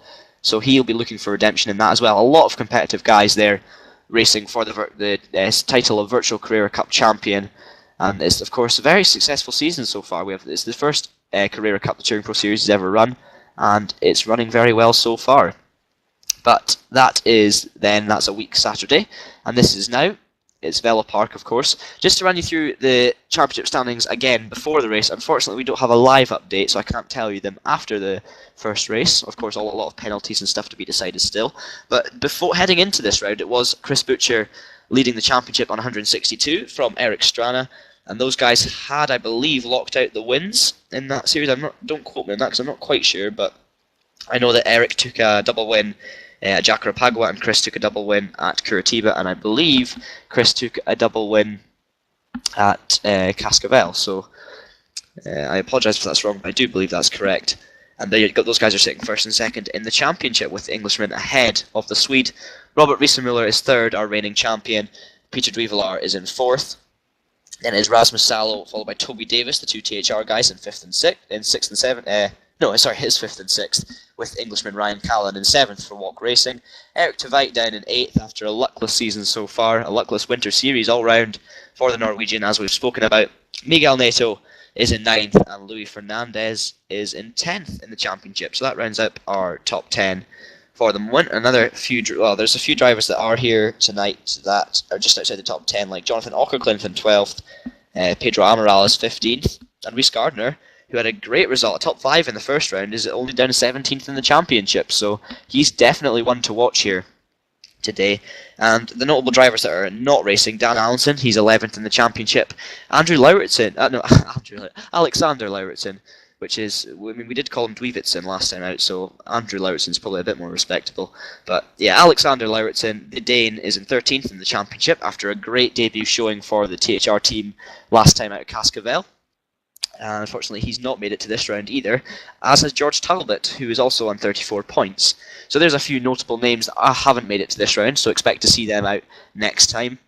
And just quickly, the team standings: we have THR Red on top for the second season in a row on 298 points, walking away from Ice Cold Racing in second on 217 points, and Walk Racing in third on 201. Then it's a THR lockout for 4th and 5th, with THR Blue and THR Orange on 143 and 99 respectively. EKT Portugal are 6th on 83 points, ahead of Smile Power, SimSpeed, Optimum and Madcape. And that is your top 10. The only other teams, there's a couple of teams like Madcape Racing Black and Madcape Racing Red. There's a few sister teams, but the best Airstream team at the moment is down in 12th on 8 points. Long Hair Don't Care in 14th on 4 points, and a couple of other teams down. I think that rounds out all the different teams we have in the series. So that's basically your team standings. We are now going into qualifying for round 2. So we'll take you to the action in just a second. Race 2, I should say. So if we can get that sorted. Here we go. So hopefully that's working all good. We have just started qualifying, and it's Jimmy Hughes he was quickest in the very short practice session before the qualifying session. Of course, this order is irrelevant, but he's the man showing in first, so why not give him a bit of airtime in the Madcape car. Heading through Sector 2 now. This is his first qualifying lap, I believe, and it should be most drivers' first because they've only had a minute and a half of the session. Thomas Matizowski is purple in Sector 2, 4/10 up on a 59.2 set by Andrew Waring. Toby Davis is slotted in second, but he's been beaten by Ben Hackison, who's up in third. And Jimmy Hughes is on a nice lap here. Let's just wait. Coming round into the final section of the track. A lot of guys purple, of course, early on because there'll be no great times set so far. Jimmy's coming through the last section of track now. He's going to head down the home stretch. Cross the line. Where's this going to put him? And he's done a 59.6, which puts him 6th position. So that's the benchmark in from him. The man who's fastest at the moment is Andrew Waring. He set the provisional benchmark on a 59.2. Massive room for improvement, of course, in that time. And we will see many drivers go quicker, including himself. He's going to cross the line. I believe this lap should send him further towards further ahead of the rest of the field for the moment. As Adrian Campfield has gone fastest on a 58.9. Waring only manages a 59.0 on that one. So it's Campfield from wearing at the moment, Ben Hackison. Now that's the pace we were looking for from the Englishman. He's done a 58.9, and that's put him up to second place. So that's a great effort from Ben. Only 2 minutes into the session, and he's already found his way into the 58s. So he can only go up from there, of course. He doesn't lose any time, so that's a great benchmark from him, and he's up in his time in Sector 1 as well, as is Campfield. So let's jump with Campfield for the moment. Campfield's on a great lap. He's 2/10 up on himself through Sector 2. We could see this in the .5s as Paul Patrick looking to redeem himself on a .7 for his first qualifying lap. And here comes Campbell then. Out of the final... I call him Campbell again. Campfield. I really do need to get that one right. So Adrian Campfield heads down the pit stretch. Where will this time put him? He's going to cross the line. Will it put him? No, he stays second. So Patrick stays in front on a .722. Waring does a .728, so it's only 6 thousandths between them. And Campfield a further 6 thousandths back on a .734. So only about 1/100th of a second covering the top three, and that kind of sums up minis for you. Dweevilar also purple in Sector 1. Sallow's up in his personal best in Sector 2, so let's jump to him. He's 2/10 down on Patrick, so it's still not going to be a great lap from him. Now going through the final corner as Amaral jumps up to 8th, Davis is in 9th. And it's good to see Davis out there because we of course thought he was going to miss this event. So Sallow's going to come down the pit straight, he's going to cross the line. What will this time be? He jumps up to 8th on a 58.998, but provisionally it is Paul Patrick that's fastest at the moment.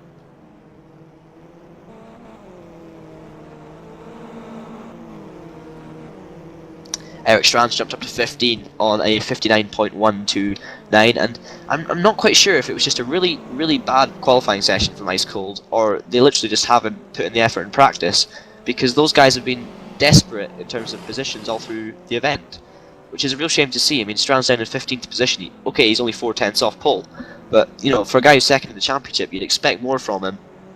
And I'm not going to hand that to any reason, because of course there might be a valid reason for this, and there might just be a couple of bad laps, or maybe you got, you know, bad defensive driving from someone, or anything like that. Who knows? But to be down in 15th is not what you need if you're trying to put together a championship fight, and you're never going to win a championship if, you know, you turn up to a round and you're suddenly miles off the pace. So it's disappointing to see. Patrick improves his time by a massive 2 thousandths of a second to go even further in front. Campfield is purple in Sector 2, heading through the last corner. And Adrian Campfield heading down the final stretch. Miguel Neto jumps up to 9th, but it's going to be Campfield crossing the line here. Will this put him on pole position? I would think so for the moment. This ought to be the fastest lap so far, and it is. And it's a 58.574. That is a great lap time. Puts him almost 2/10 clear of the rest of the field. And Campfield maintains his prime position on top of the grid and on top of the order. And it's turning into an absolute dream event for him. Maybe not quite so far for his teammate, but for Adrian Campfield, it's turning into an absolutely stunning event as a whole. Robert Wiesenmuller jumps up to 5th on a 58.74.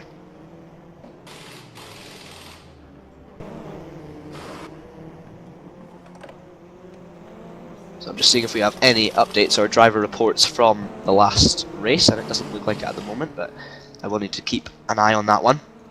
But we're looking good so far, so it's been a great event so far, very exciting racing. And there's been enough for me to talk about so far, which is good. And we're hoping for more of the same in race 2, and I'm pretty sure we will get it, because it's such a close field. So many drivers in such exciting cars. You'd be amazed if we didn't get that kind of action. Obviously we're not in a good lap, so let's see if we can find anyone else. We've got Waring here with a massive slipstream, and he's actually purple, so this slipstream could help him, or it could hinder him, depending on whether he can get out the way or not. I believe that's Nico Schweinzer, who's also on a personal best, so it's his right to stay there. And, Andrew Waring might be receiving a bit of a penalty for that. Let's wait and see. Heading down the home stretch, because of course you can't knock someone else out of the way if they're on a very good lap, but this could still work out for the two of them. Waring's bump drafting them down the pit straight, but it's not going to help him.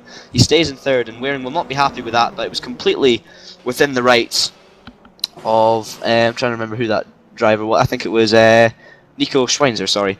It was completely within his right to stay on the track, and Waring gave him a bit of a nudge heading into the final corner, so it's Nico's right to be angry in that situation, but in the end I'm not sure.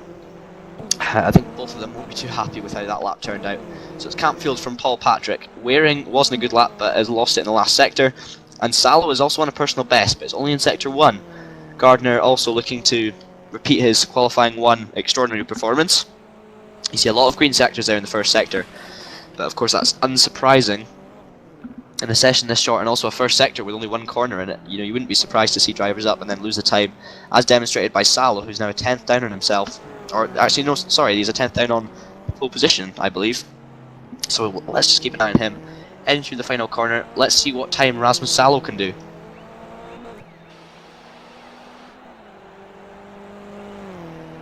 So will this be a 58 for Salo?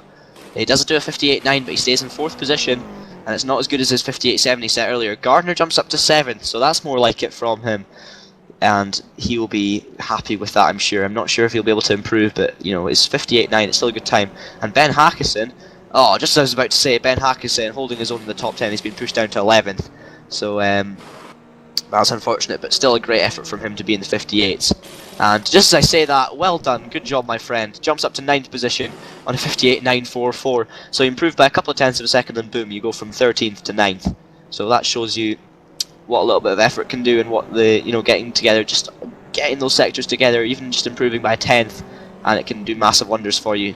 And that's why it makes qualifying so exciting, because a driver who's maybe expected to be lower down the field gets together one nice clean lap, and suddenly they come from nowhere to find themselves right at the front of the grid. We've seen it from quite a few drivers over the seasons that I've covered. And Campfield is actually up in his time in Sector 2, so we don't really need to follow him because he's already got the pole position. It does look like, I'm trying to work out whether that's the livery or he's actually got damage on the front of his car. It's looked a bit black, but Campbell is going to, Campfield, I'm doing it again, heading down the pit straight, and he does look like he has damage. That might just be visual glitch on the game, or he might be thinking he's quicker without a bonnet, but he does a 59.2, so he loses the time there in the last sector. And he's got one more lap to do anything, so we better not look at that car for too much longer, because without the front bumper it's not the prettiest of things, if we're honest. Patrick's on his final lap now. This is the one he's got to make count if he wants to beat his teammate and knock him off the front of the grid. This is the lap that he needs to do it. Let's see where he is after sector 1. He's a tenth and a half down, so he cannot do anything from there, I believe, but I could be marking my words. Waring's still in the pit lane, as is Rasmus Salo. Wiesemuller's on a lap, so if we can follow Wiesemuller, I think he got across the line in time. Not entirely sure, but he should be okay. He's 17 seconds into the lap and he's still pushing, so this is a nice first sector from Wiesemuller. Campfield also up in his time, and he did start his lap on time, so let's see if he can go any quicker and push the benchmark further away. But Wiesemuller's not happy with his lap and he's quitted out. Andy van der Velde is also quitted out, so maybe these drivers weren't actually on their laps. Chris Butcher stays in 7th, so it's not a front row start for him, and he will be slightly disappointed with that, especially after a great race 1. And Hackison has jumped up to 6th position, and just as we were starting to say, oh, it's a shame he's dropping back and maybe not quite fulfilling the expectations some people have of him, he's jumped up to 6th place, and he will be delighted with that. He's ahead of the likes of Chris Butcher, Rhys Gardner and Miguel Neto, so great effort from Ben Hackison, deserves a lot of credit for that.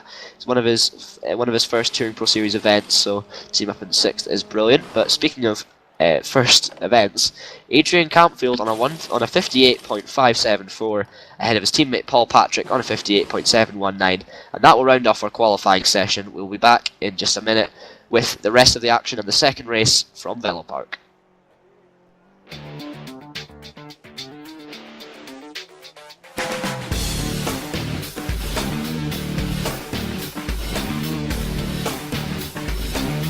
Inside SimRacing.tv, the fastest show on the internet. Sim racing news and reviews since 2007, with new shows every week.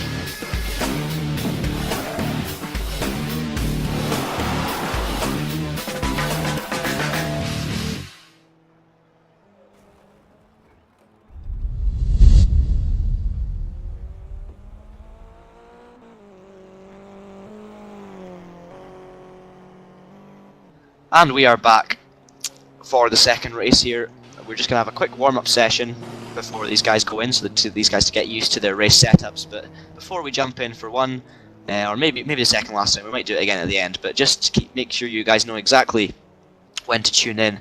These are the upcoming events in the Touring Pro Series, and on Wednesday, a week Wednesday that is the Virtual Touring Masters, live from Hockenheim. And then on the Saturday after that will be the Virtual Carrera Cup Round 4 from Norris Ring. So make sure you guys are available on those days. That's next Wednesday and next Saturday for the Virtual Touring Masters and the Virtual Carrera Cup respectively. And that will be very exciting indeed. But for the moment we have the second race of minis from Velopark. And we also have a couple of new writers in Touring Pro Series that are keeping tabs on each event and writing news reports on each of them to go onto the website. So if you want to keep an eye on the action, if you've missed a broadcast and don't have time to watch it, you just want to see how everything's shaping up, head over to TouringProSeries.com for latest news and results and race reports from all these races. So I'll be doing the report for the minis, so making sure I'm taking note of everything that's happening here.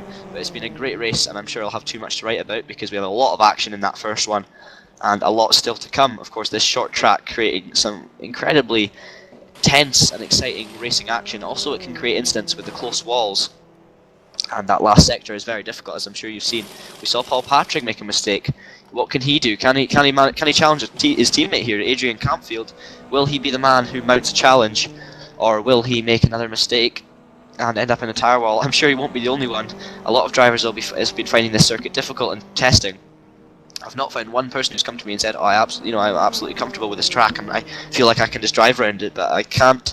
I can say without talking to Campfield that I'm pretty sure he will be on that boat at the moment. He's definitely had a great start to his season. And it's a shame for him actually that he's only joined in round 4 because he's had so much pace here. I'd be surprised if he wasn't quick enough to win in other tracks, unless maybe he's lives in Velopark or something and drives around Velopark every day of his life, etc., etc. But I highly doubt it. And yeah, he's just looked absolutely dominant, completely and utterly dominant. Chris Butcher looked like he goes into this event and he's leading the championship. He's feeling, there's only a couple of guys that can beat me, and even then, if I practice a lot and I put in the effort, I should be able to take them. Yet he still manages to get beaten, by a long way by Paul Patrick, and well, not by Paul Patrick, by Adrian Campfield. And for him, that's a bit of a psychological blow. Maybe shows him that these cars, there's still room for people to go faster, and I'm not completely invincible in them. And I'm not saying that at all that Chris thought he was, but the way the championship was looking, he's looking very good at the moment for his first Touring Pro Series championship. But we've said that enough times about Chris Butcher. Now is the time for him to show it, and I believe this can be his season. He just needs to keep his head together, keep getting in those consistent results, and keep practicing, and he should be on his way. Because of course Eric Strana, who's his closest challenger, is really struggling here today. But we're just going to quickly jump into the game before the race so you can see a few warm-up times. They're not too relevant because drivers will, maybe be taking a breather, might be testing the race setup, might be practicing starts, who knows. But there, as you can see, Patrick and Adrian are out there in the practice setting the fastest lap times. Amaral's 3rd and Duarte Lopez is 4th. And Adrian, as you can see, on a 58.6. So the thing is, though, he's so consistent so far that he hasn't made any mistakes and he's been absolutely safe at the front of the field. But as you can see, we only have 10 seconds left of warm-up, and we will be in for race 2, round 4 of the Virtual Mini Challenge 2014 from Velopark in just a moment.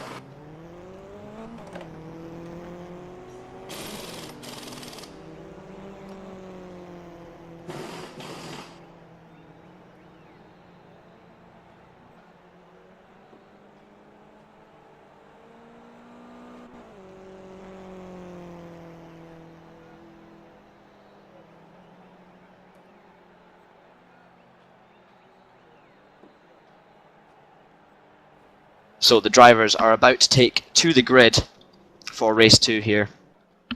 It's very difficult to bet against Adrian Campfield, so I'm going to have to give him, he's going to have to be my predicted winner here.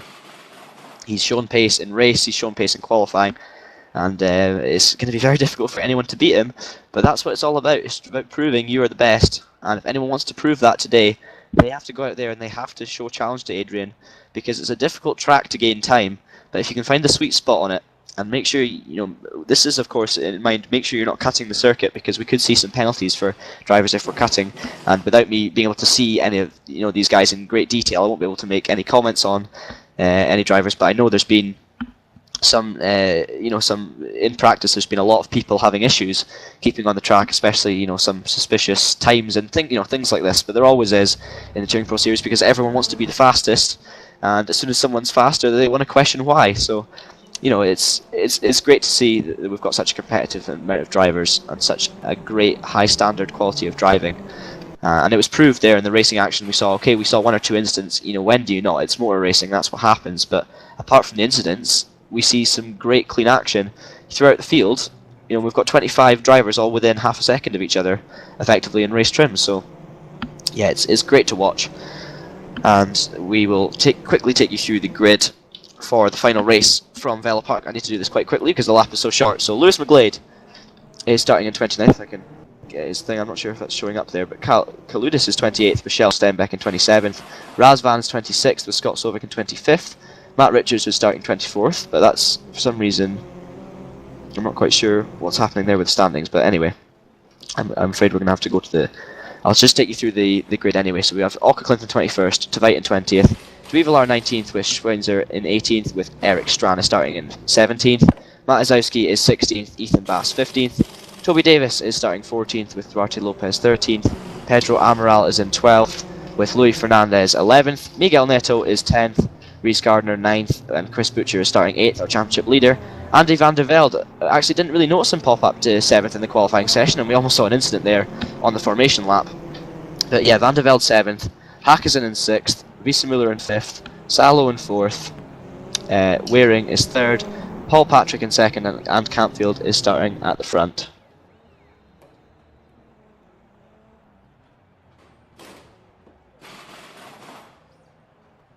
And sorry, I've just noticed that Paul Patrick is actually not making the start of this race by the looks of things. So I'm not sure if that was messing up the order when I was trying to go through it there. But Patrick doesn't seem to be on the grid. And if that is the case, that's a no points and no finishes for him, which would be a mighty shame.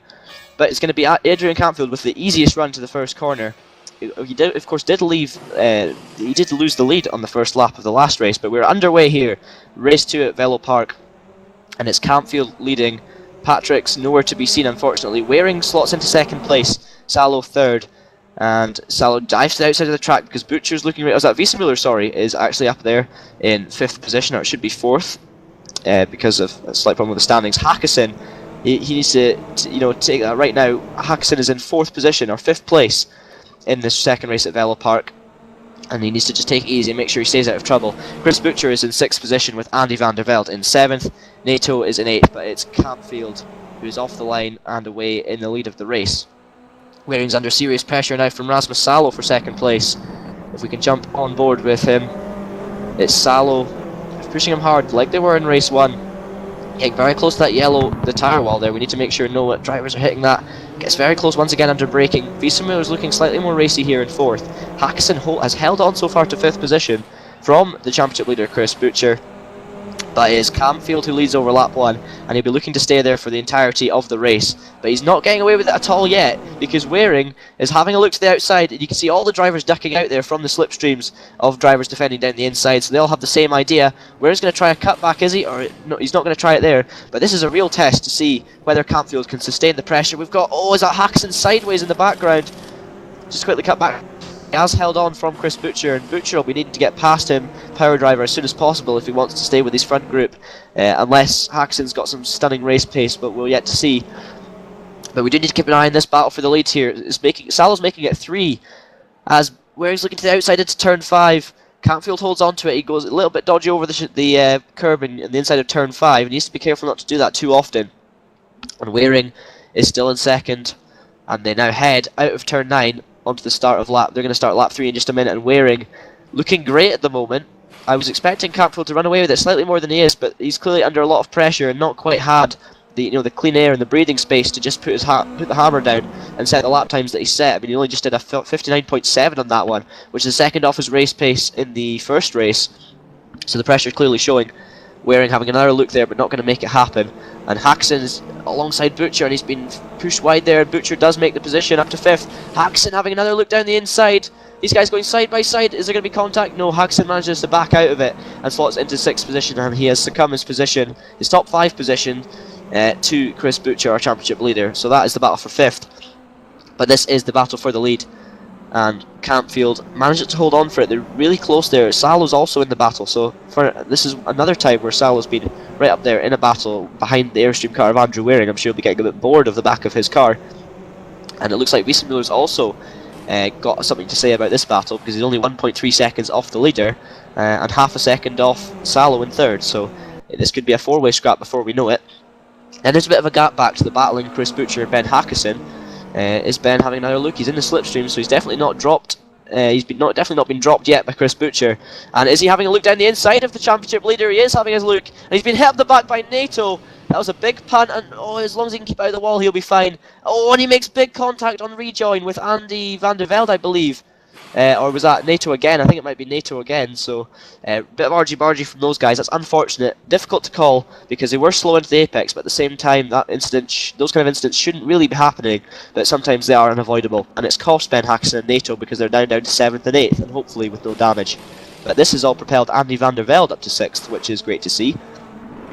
But the lead battle continues. It's Campfield from Waring, from Sallow, and look how close these guys are now. If we can look over the back of Campfield's game pod wing, heading down the straight now to start lap 5 of 30, and at the moment it's looking like anyone's race. Is Waring going to make a move into turn 1? Doesn't look like it. He's staying on the outside. Sallow in behind him. Campfield holds a great defensive line into that turn 1. As long as he keeps it tight on exit, he'll be fine, and he does that nicely there. He's only got 2 tenths ahead of Andrew Waring at the moment, and that's just increased to 4. So yeah, Waring, I'm surprised that these guys are staying with him. Sallow as well. They're all managing to stay with Campfield. He doesn't have the pace he had in race 1. I mean, he's just done a 59.1, which is half a second off what he did in the open air in the first race. So maybe the pressure's showing, maybe he's taking slightly different lines, who knows. But Campfield not showing the dominance so far that he did in race 1. Or maybe he was struggling with his tyres at the end of the first race, so he's decided to be less aggressive at the start of this one. Speaking of aggressive, Waring getting right up to the back of him there. But that was a great view on board with Campfield's car at the end of lap 5, and now Waring's under serious pressure from Rasmus Sallow. Is Sallow going to make a move down the inside? We have Eric de Veit in the pit lane. That's a disaster for him. Not been a good run of a string of results for him. And Sallow ducks back in, and now Wiesenmuller has joined the party. So we have a Campfield racing car, followed by Aerostream, followed by 2 THR cars. And I should probably point out that Aerostream's best Division 1 finish in a TPS event as a team was 3rd place. So if Waring can improve on that, that'll be great for the team. And of course, Adrian Campfield can't really improve on the position 1 he had in the first race, so he's just looking to consolidate that. And THR are well known as the most successful team in the history of Touring Pro Series. So, you know, we've got a lot of different teams, different tactics going on here, different style of driving, and it's all going to create an exciting race for the next 24 laps. And you're already seeing it begin here. Waring's had a good run out of the corner, I think. Let's just see if we can try and jump on board with Waring here.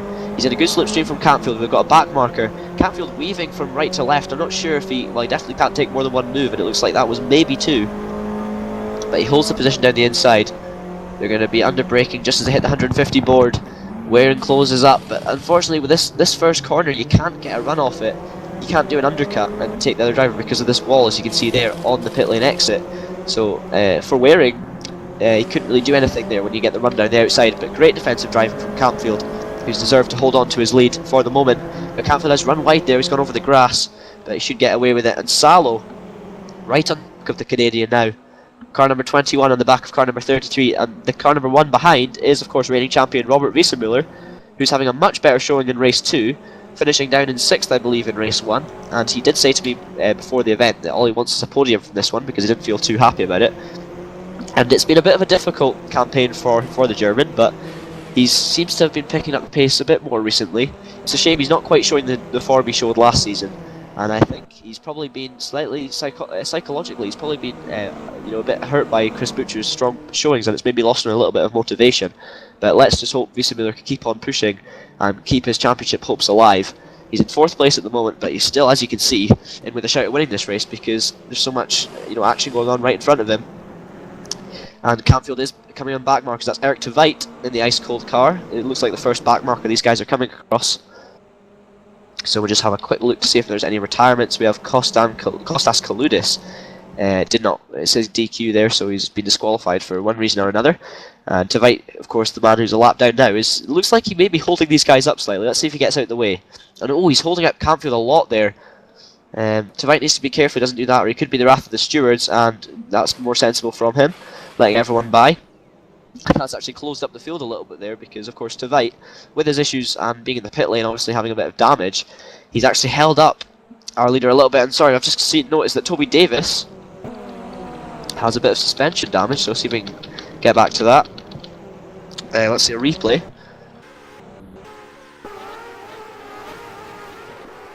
Oh, and has he done I think he's done what Paul Patrick did, and he has. He's clipped that tyre wall. That's not the first time we've seen Toby Davis do that, as his car doesn't clearly like that tyre wall very much, but that's not the first time we've seen him do that. We saw him do it at Oldring in the Virtual Clio, Virtual Clio Season 3, his championship winning year. He actually managed to lose a chance of winning a game pod rig by crashing into a wall in similar circumstances. It's a bit unfortunate because it looked like a little bit of lag. He didn't seem to hit it, like in the way that you'd expect it to make that kind of contact. But that does happen in sim racing, and it's just unfortunate for the Englishman, who looked like he wasn't going to race today. Managed to get his internet sorted, but has not managed to deliver the results, unfortunately. And that was a driver error. You can't really blame it on anything else. So Toby is out of this one. He was sitting, if I just look at the championship standings, Davis was in 6th, and he's going to drop a lot of points at this event. And I'm sure, the guys like NATO, could jump him in this one. They weren't too far behind. But we'll find out by the next event. We'll have, of course, championship standings updated shortly after this event, so you'll be able to find all that at GP COS. But it is Adrian Campfield still leading, and he seems to have built up a little bit of a gap now. It's half a second from Andrew Waring. Rasmus Salo's in 3rd, and Robert Wiesenmüller's in 4th. Chris Butcher is in 5th, with Andy van de Velde in 6th. Ben Hackson doing well in 7th, but might not be 7th for much longer because NATO's right on the back of him. Let's see what happens into turn 5. NATO making a move, Ben giving him lots of room, which is good to see. And will he go for a cutback? He's gone for a cutback, make sure there's no contact and avoid that wall, and he backed out of it, which was the right thing to do in the circumstances. And he holds on to 8th position. Fernandez is in 9th, and Eric Strand rounds out our current top 10. So let's just take a lap on board with Robert Wiesenmüller, so you can see exactly from his driving view, what this battle in front of him looks like. He's got Salo directly in front of THR Blue and Aerostream just in front of that. So let's just see how this one develops.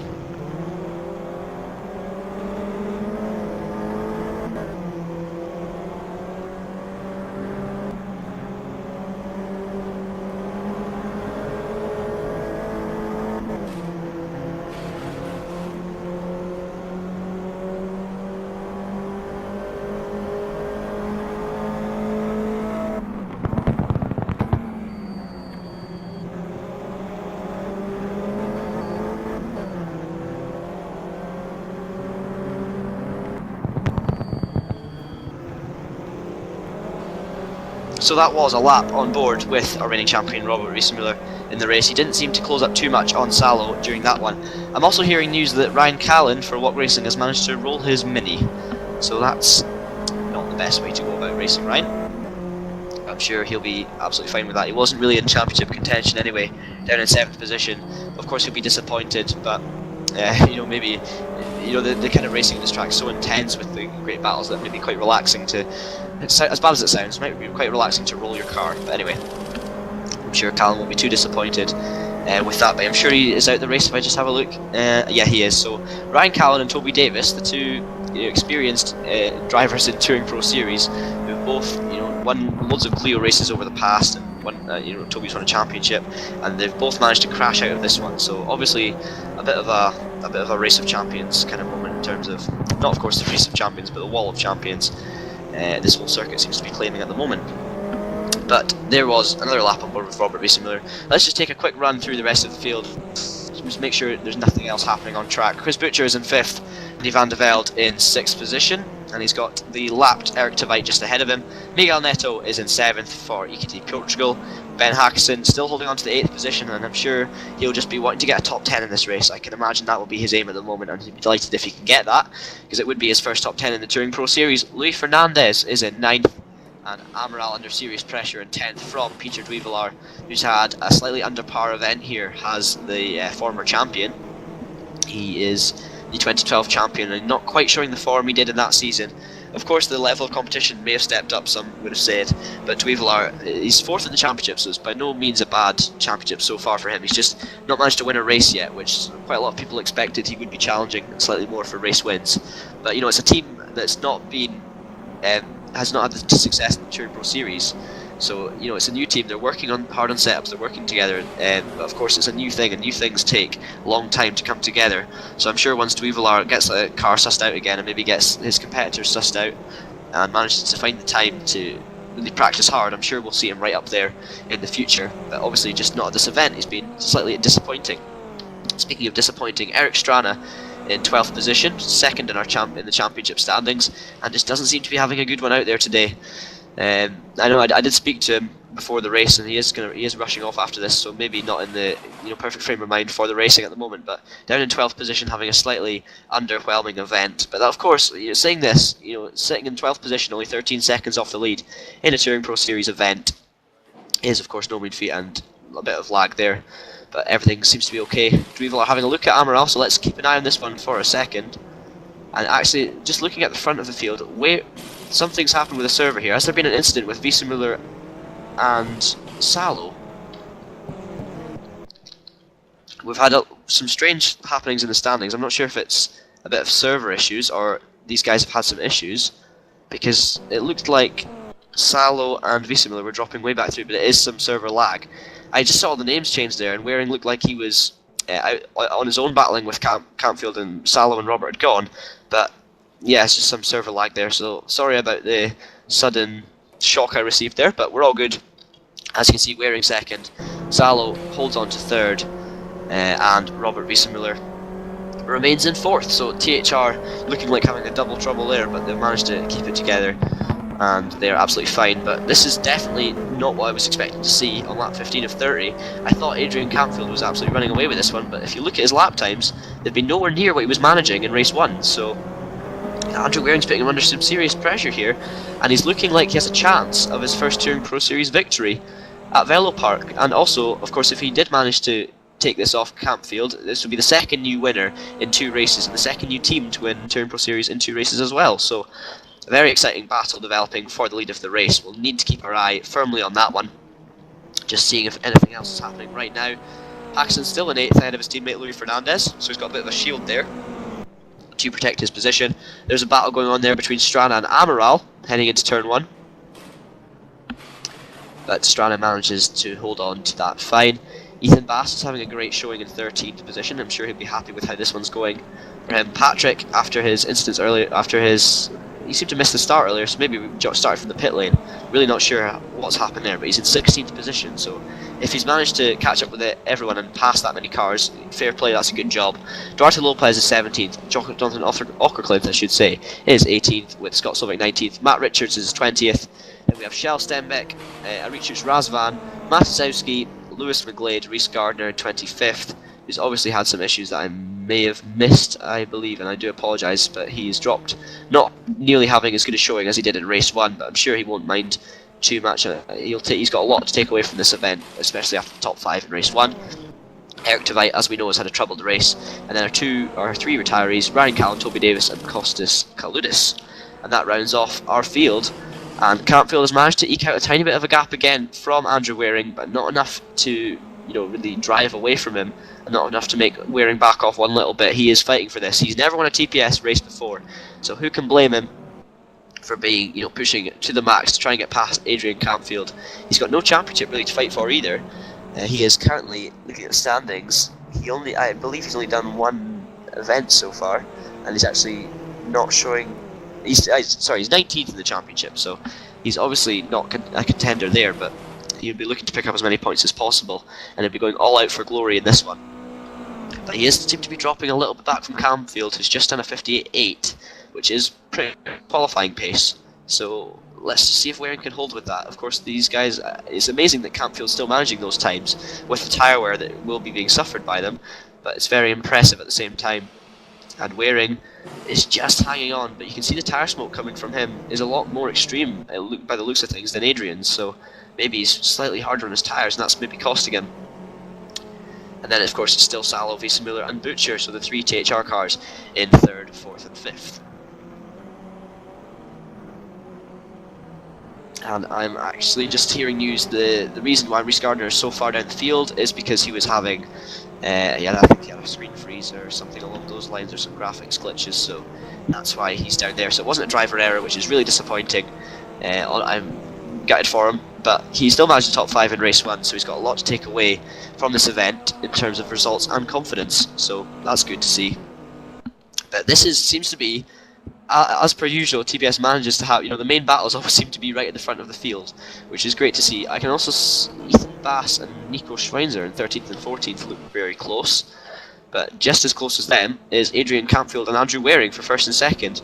So Campfield's done another 58.8, And if I'd known that a lap ago, I would have said Waring would have dropped off to about maybe 6-7 tenths off him, but he's not. He's right there with Adrian. Still have 11 laps to go, so this race is by no means done. And Campfield taking a lot of curb on the inside of turn 5. Salo's struggling to hold on to the pace. He's 2.4 seconds off in third, but if he can hold it there, I'm sure 2 third positions will go down very well in the THR Blue camp. And then it's the 2 teammates, Riesenmüller and Butcher, who have both, in this race in particular, not been quite on it. I think Butcher got held up a lot at the start, and Riesenmüller's dropped back from Salo. So it's at the moment it's a 2-horse race at the front. Let's see if Waring has a look. He seems to be keeping it intact at the moment. Heads through turn 1, and we have 10 laps to go. We are 2/3 of the way through race 2 from Velopark, and it is Adrian Campfield looking for his double win here in his debut in the Virtual Mini Challenge 2014. Runs very wide there. Waring's going to have a good run at him. If we can jump on board with Waring, see if we can find a good view to look from. I quite like that front right suspension view. It's very good to see how close these guys are actually getting. Waring's right on the back of him at the moment. Look how close they're getting to that tyre wall. You don't want to get too close, or you might end up doing what Toby Davis has done. That's something you need to be careful of. Waring took a nice hit the apex nicely there, better than Campfield did. They head down the pit straight. Waring looks to the outside. Could this be the move we've been waiting for? Campfield, oh, he's got enough momentum, and Waring just didn't stay in the slipstream long enough to want to make a move. And Campfield holds on to the lead. He's on a 58.9, so another decent lap from him. Anything under a 59 in race trim is very impressive indeed. So he's still clearly got the pace. It's just whether he has the confidence to defend, and whether Andrew has the patience to wait for his moment. That could be the deciding factor of this race. Unfortunately, we have 2 guys that both deserve this win, and only one that can end up winning it, which is a shame. But I guess that kind of does happen in motorsports. If it didn't, it would be probably a bit boring. But yes, Campfield, as you can see from the helicopter camera, under serious pressure from the Airstream driver.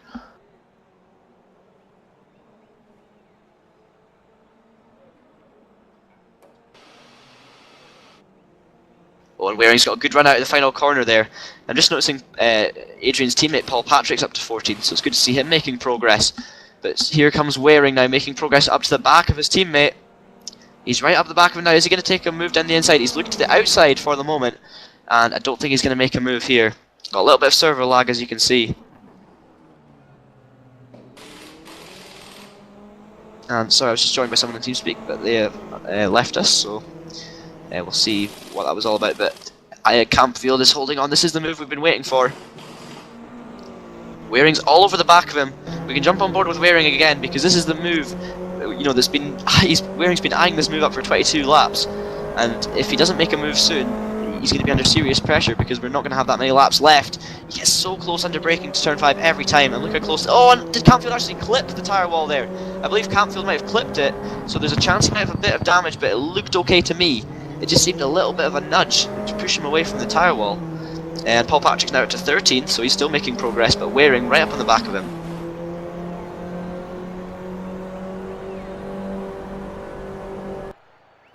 So Waring momentarily was ahead of Campfield going through turn 1, but Campfield managed to hold on to the position, and as he does right now. We're now on lap 23 of 30, and it's still Campfield from Andrew Waring, Rasmus Salo in third, showing the timing splits because something's gone a little bit wrong there. And there, that's it, correct. Now it's 2.1 seconds off the lead. We do seem to be having a bit of lag going into turn 1 each time, so I do apologise for that, but that's just part of the game, unfortunately. And of course these drivers won't be experiencing the lag we are, so they will be absolutely fine on circuit. And it's Waring's 33 Airstream car. This is really the story of the race. Can he get the number 42 Campfield Motorsports, or Campfield Racing I should say, of Adrian Campfield before the end of this race? They head through the final corner for the 23rd time. He's only got 6 more opportunities, 6 more laps to get his first win in the TPS, and he's dropped off a little bit off the back of Campfield's car. So maybe Campfield's picked up the pace. Let's see the lap times. Campfield's on a 58.9, so that's not a bad lap at all by him. Just looking through the standings, we've had Razvan retire after having an accident there in 26 positions. So he's obviously crashed off somewhere. Rhys Gardner down in 24th after his graphics glitches. But this is the battle and it's only 3/10 between the front two. I'm trying to see if there's any other places, other positions on track that are up for grabs. Campfield's actually managed to creep away a bit on this lap, so let's see how that one develops in just a minute. See if we've got any other good battles going on track. This looks like a rather good battle. We have Eric Strana from Amaral, from Paul Patrick, Nico Schweinzer, Ethan Bass and Duarte Lopez, I believe, all in this battle. So, well, Lopez is a little bit off the back, but we've got Bass in 15th, Schweinzer in 14th, Paul Patrick has made his way up to 13th, Amaral in 12th, all over the back of Eric Strana. So this looks like the battle on track at the moment. These guys are having great fun, battling for the lower ranks of the points. It is 12th position, I believe, that's up for grabs, or 11th. And Stratton, he was very cautious under braking there, and it's actually managed to help him a little bit because he's backed up Amaral and Patrick behind him. Patrick had a bit of contact with Amaral, but they've both managed to keep it together. And they're heading down the straight. It's Strana in 11th still. Amaral holds on to the 12th ahead of Paul Patrick. And just looking at the front two, Waring is closed right in again on Campfield. We're looking at just a second because there goes Patrick down the inside of NATO, and he's made it up to 12th position. So from nowhere on the start, Paul Patrick, we don't know how his race started. I believe it would be in the pit lane, but he's managed to make it up to 12th position, which is very, very credible indeed. And he could take it even further, but I doubt he's going to catch up with Dweevelar in 10th. So we do really need to keep an eye on this lead one because there's only 3/10 in at the moment, and it's Campfield versus Waring. We have 4 laps to go now. They're about to start lap 26 of 30 of what's been an exhilarating event here at Velopark. And my throat's just about managing to hang on. We're getting through, but it's all good at the moment. Campfield had a nice defensive line through there and through the exit of turn 2. I do love that helicopter cam, I must say.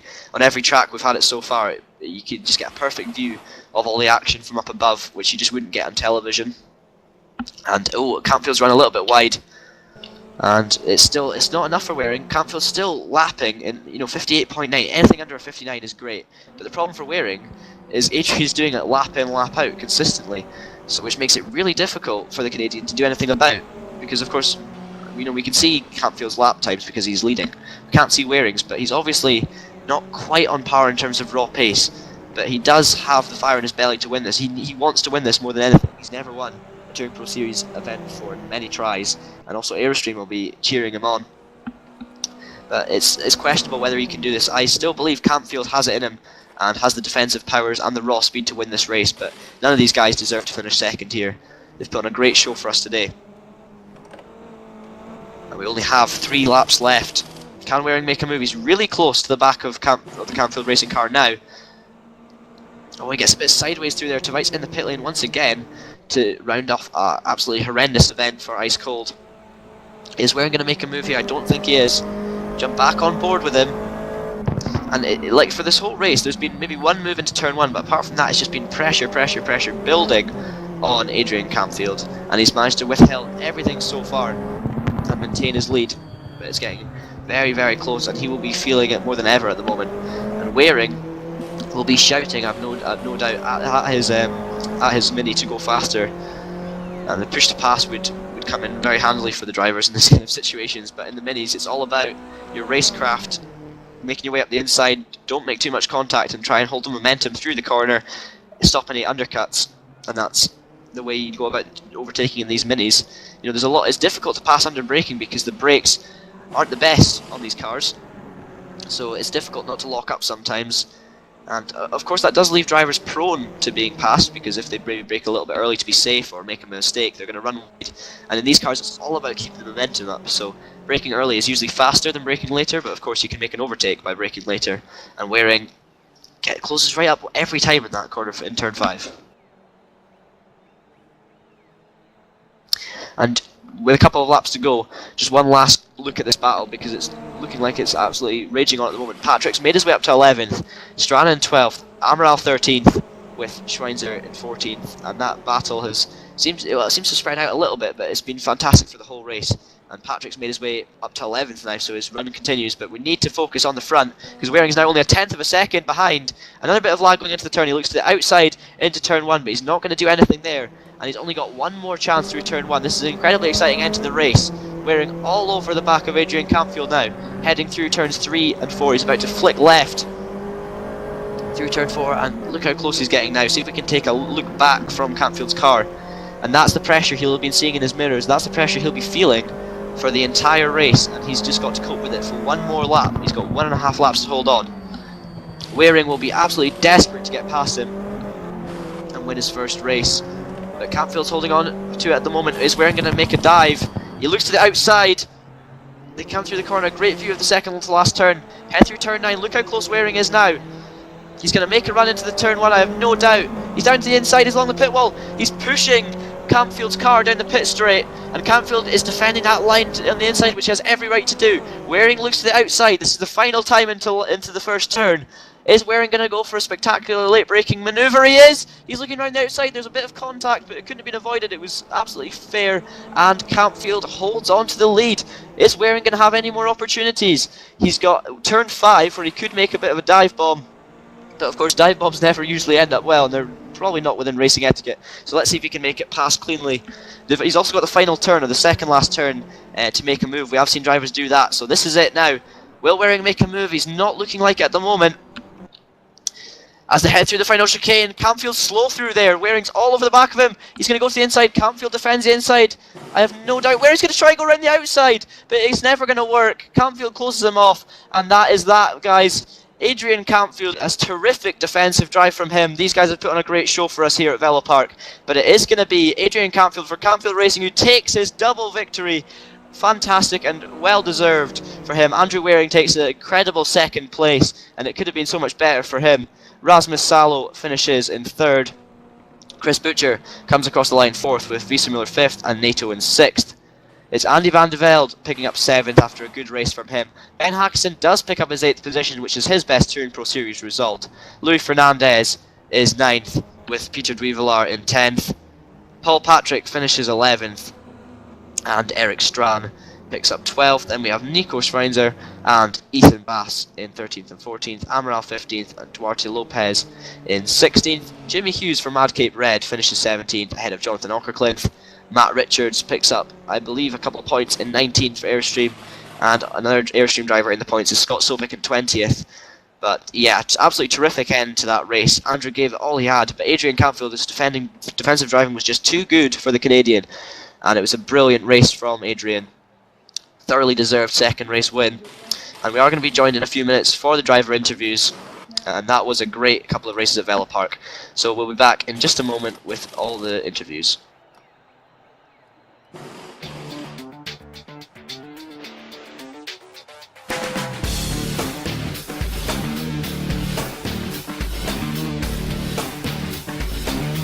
Inside SimRacing.tv, the fastest show on the internet. Sim racing news and reviews since 2007, with new shows every week.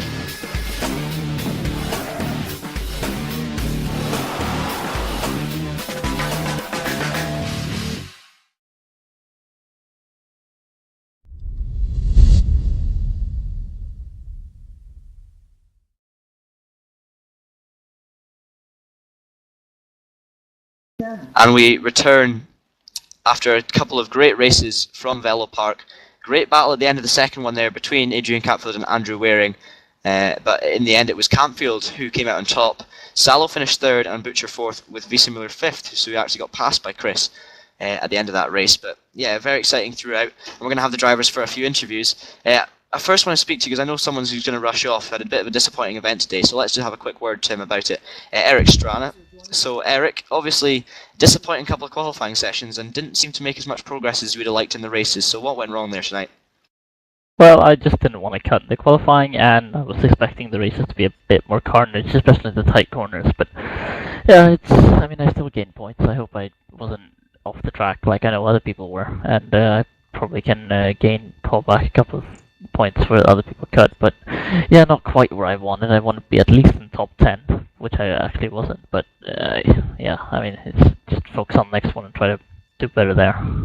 Is it now a case of, battle for second place in the championship, or you're still keeping the hopes alive of winning, because you'll be quite a distance behind Chris now, but definitely not unbridgeable if there's any errors from Chris? Well, I'm gonna try. I mean, like I've said before, I'm only 1 cable away still, but I mean, yeah, this was not what I needed. I can only hope that, which is a bit rude, I guess, but that Chris gets a couple of penalty points, but I shouldn't hope for too much. Just have to work hard in the next few rounds and try to claw as much as I can back. Yeah, well, bad luck for today, and we'll hope to see you back near the front for the next round. We're going to talk to the man who looked the best like he was going to win the second race, or the closest to beating, the mighty. I'm forgetting the name already. Adrian Campfield. There we go. The guy who looked like he could just pip him, but didn't manage it in the end. Andrew Waring. So, Andrew, your race one had a bit of an incident in the middle with Reese and Miguel. So just talk us through that first, because it did look a bit frantic out there. Yeah, it was interesting. It looked like Salo and Reese were going into the corner one together, and I just missed my braking point a bit. Got into the middle of them, and then Miguel was also going inside me, and it was just a case of no one wanting to back off and there not being enough room at all. So unfortunately, Miguel came out with the worst of that, but I don't think anyone was at fault. It was just a calamity, like people being beside each other.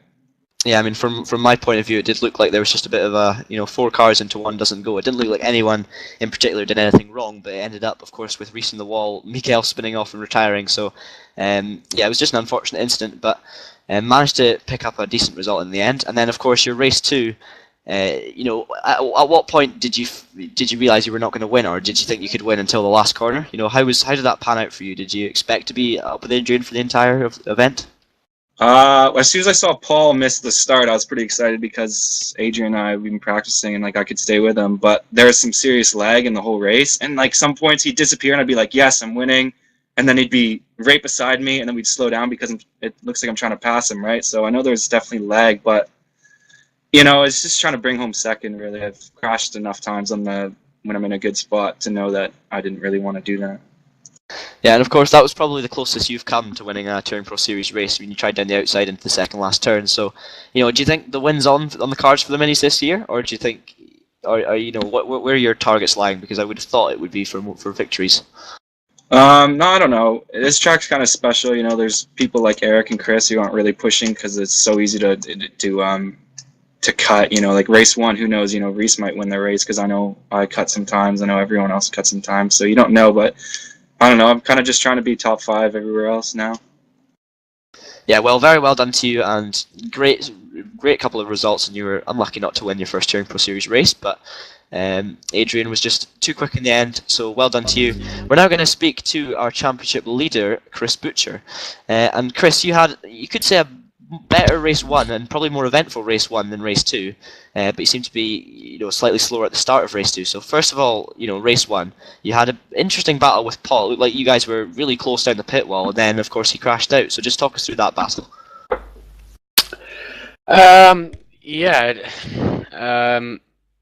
First of all, I want to say congratulations to Adrian. That's a fantastic debut, but I don't really know what to make of the battle with Paul, to be honest with you. A lot of it was just sort of being, sat behind him lap after lap after lap after lap, because this track just doesn't really present any overtaking opportunities unless somebody makes a mistake. I didn't really enjoy this track, to be honest with you, so I can't say the battle was fun, but I was really struggling to get past him, and he just made it easy for me, really. So that's all there was to say about that one, really. You're obviously a bit close to crashing into him, but when he spun off, I've been in that situation before with Toby flying over me and Aldring. But race 2, you seem to get, at the start you seem to be overtaken by a flying Ben Hackison at the start, and he did a good job to hold you off for a few laps. So, at what point did you realise you're not going to be able to stick with the guys at the front? Straight away, to be honest with you.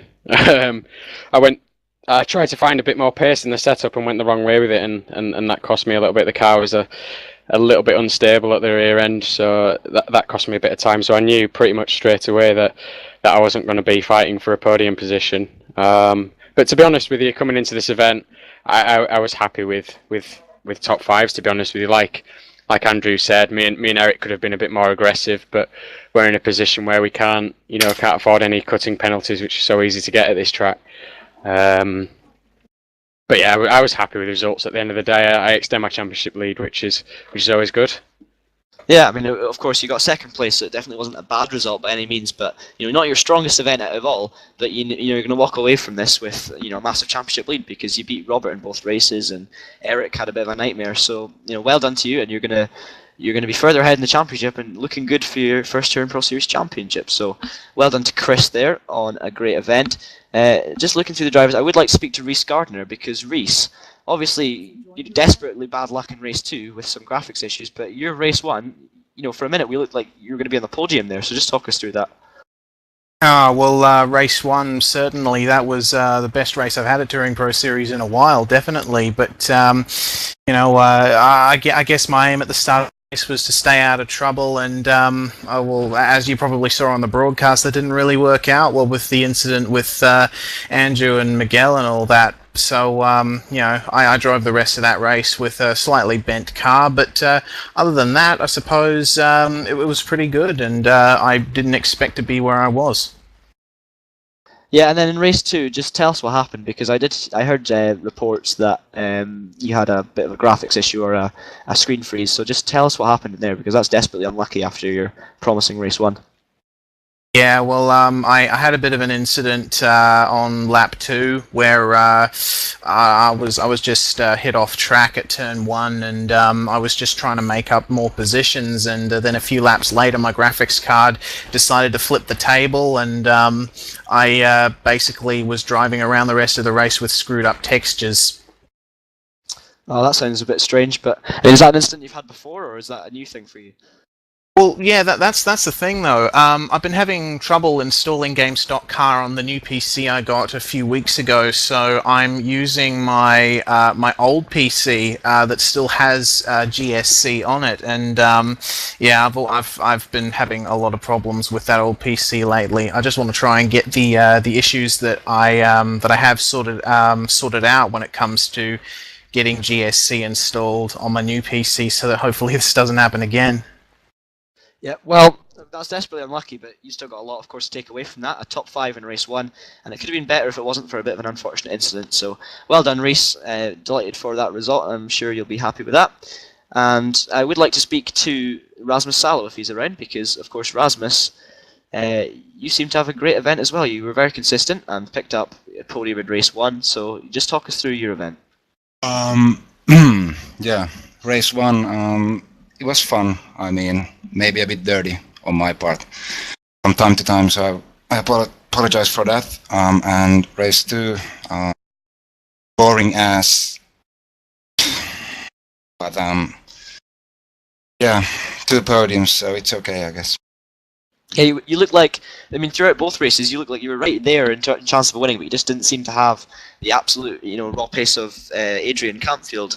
I mean, not many people did out there, but of course, it was still a consistent run from yourself, and that should see you up to 4th in the championship. So, what are your targets? I mean, you look like you've got Wiese Miller and Strada within sight in the standings. So, where are you aiming for in the championship?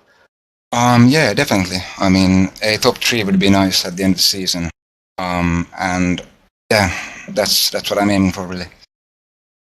Okay, well, very well done to you, Rasmus, on 2 podiums, and that's very consistent running. And I would like, I'll just have a quick word with Robert Wiese Miller, because of course Robert, our reigning champion, had a slightly underwhelming but not too bad event here, of course, Robert. So, talk us through race 1, because he seemed to struggle a little bit in qualifying and didn't really manage to capitalise in the race too much. Yeah, I guess I didn't really have the pace on this track to be up with the very fastest, with the fastest guy, like Adrian, for example. So I don't know. I qualified 8th, but it wasn't really that I was out of position because I didn't have better pace than that. Yeah, finished 6th, I think, in the first race. Had a bit of coming together with a lap car, and yeah, I want to apologize to Ryan as well because I told him my opinion in very unfriendly words afterwards in TeamSpeak, and that's not good. So sorry for that, Ryan. But yeah, a little coming together with him, and lost the contact to the group of the leaders. So yeah, but to be honest, not so much more would have been possible in the race anyway. And yeah, it's good. I mean, obviously you're reigning champion, so it's not the best of starts to season, but you still look like you have the pace to win the races. I mean, it's not as if you've lost it. It seems like you've lost a bit of form at the moment. I mean, do you think you'll be able to win races by the end of the season, or is it just not your season? I don't know. To be honest, I don't feel that I have the pace to win races really, because in every race so far, maybe with the exception of the second race at Curitiba, there was always someone who was clearly faster than me, and I'm still in a good position in the championship because I score points kind of consistently. I'm always in top 5, top 7, but since that I haven't been really close to winning a race, and the next tracks are not really my favorite, so I don't really see that coming at the moment. Okay, well, good luck in that, and well done for your cheers. races today. Just speaking of the incident you had with Ryan, just a quick word with Ryan, of course, because he is here as well. Why don't you talk us through your point of view from that incident you had with Robert? Because obviously, he's apologised for it, but it seemed like something happened out there. Yeah, I went a lot down because I had to take evasive action over some curbs and got a stop-go penalty for it, which was always lovely. And dropped back in behind the group there, and I thought, oh, lovely. I'll just follow Robert round. He's quicker than me around here because I didn't really have the pace. Not much time to practice is not the excuse. We just didn't have the pace at all.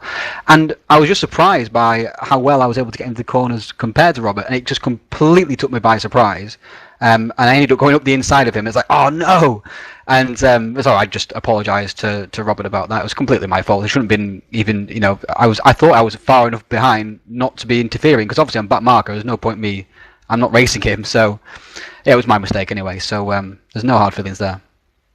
Well, that's good to hear. A bit of good sportsmanship after a mistake. But yeah, well, that's. I mean, for you, Ryan, obviously it was not quite as good showing as Jacarapagua, but still a good event. So well done to you. And we are I just want to have a quick word. I mean, unfortunately, we cannot speak to Adrian Campfield, which is a real shame, and also Paul Patrick, who both showed some of the greatest pace out there. But I would like to have one final quick word with Ben Hackison, because Ben, I was being told before the race that you were one to watch, and I saw the first qualifying and thought maybe not. But then you seemed to just come alive in the second qualifying. So talk us through your event, because you had a very fast one by the looks of things. Yeah, I spent a lot of time practicing exactly where to brake so I could not cut but still make the most time at the corner, which a lot of people didn't seem to do. A lot of people were taking it very easy. I decided to take race 1 and quali 1 quite easy, just so I don't lose points. I'm already on minus points. And then so I just went for it in race 2. A little bit of damage, so I couldn't really keep up with everyone, but probably the best race I've ever driven in my life, so happy. That's great to hear, and of course Ben picked up a 8th position in race 2, so very well done to him. And just before we round this broadcast up, we have actually updated the championship standings quick enough so I can quickly read them to you. And we have provisionally, of course, this is without any penalties for cutting or incidents, Chris Butcher with a mighty lead at 212 points ahead of Robert Wiesemuller on 176. Strana has dropped down to 3rd on 167 after a disappointing evening, with Rasmus Salo right in there in 4th. Peter Drivelaar's 5th, Toby Davis 6th, and Eric Tveit in 7th. And rounding at the top 10 is Miguel Neto, Ryan Callan, and Luis Fernandez. Of course, that is provisionally. So it's been a great race here at Velopark. We saw a very exciting end to race 2, and great racing throughout race 1 as well. But for me, and thank you to all the drivers and obviously all you for watching, and to Ryan for setting all this stuff up. But yeah, from me, it's goodbye, and thank you very much for tuning in.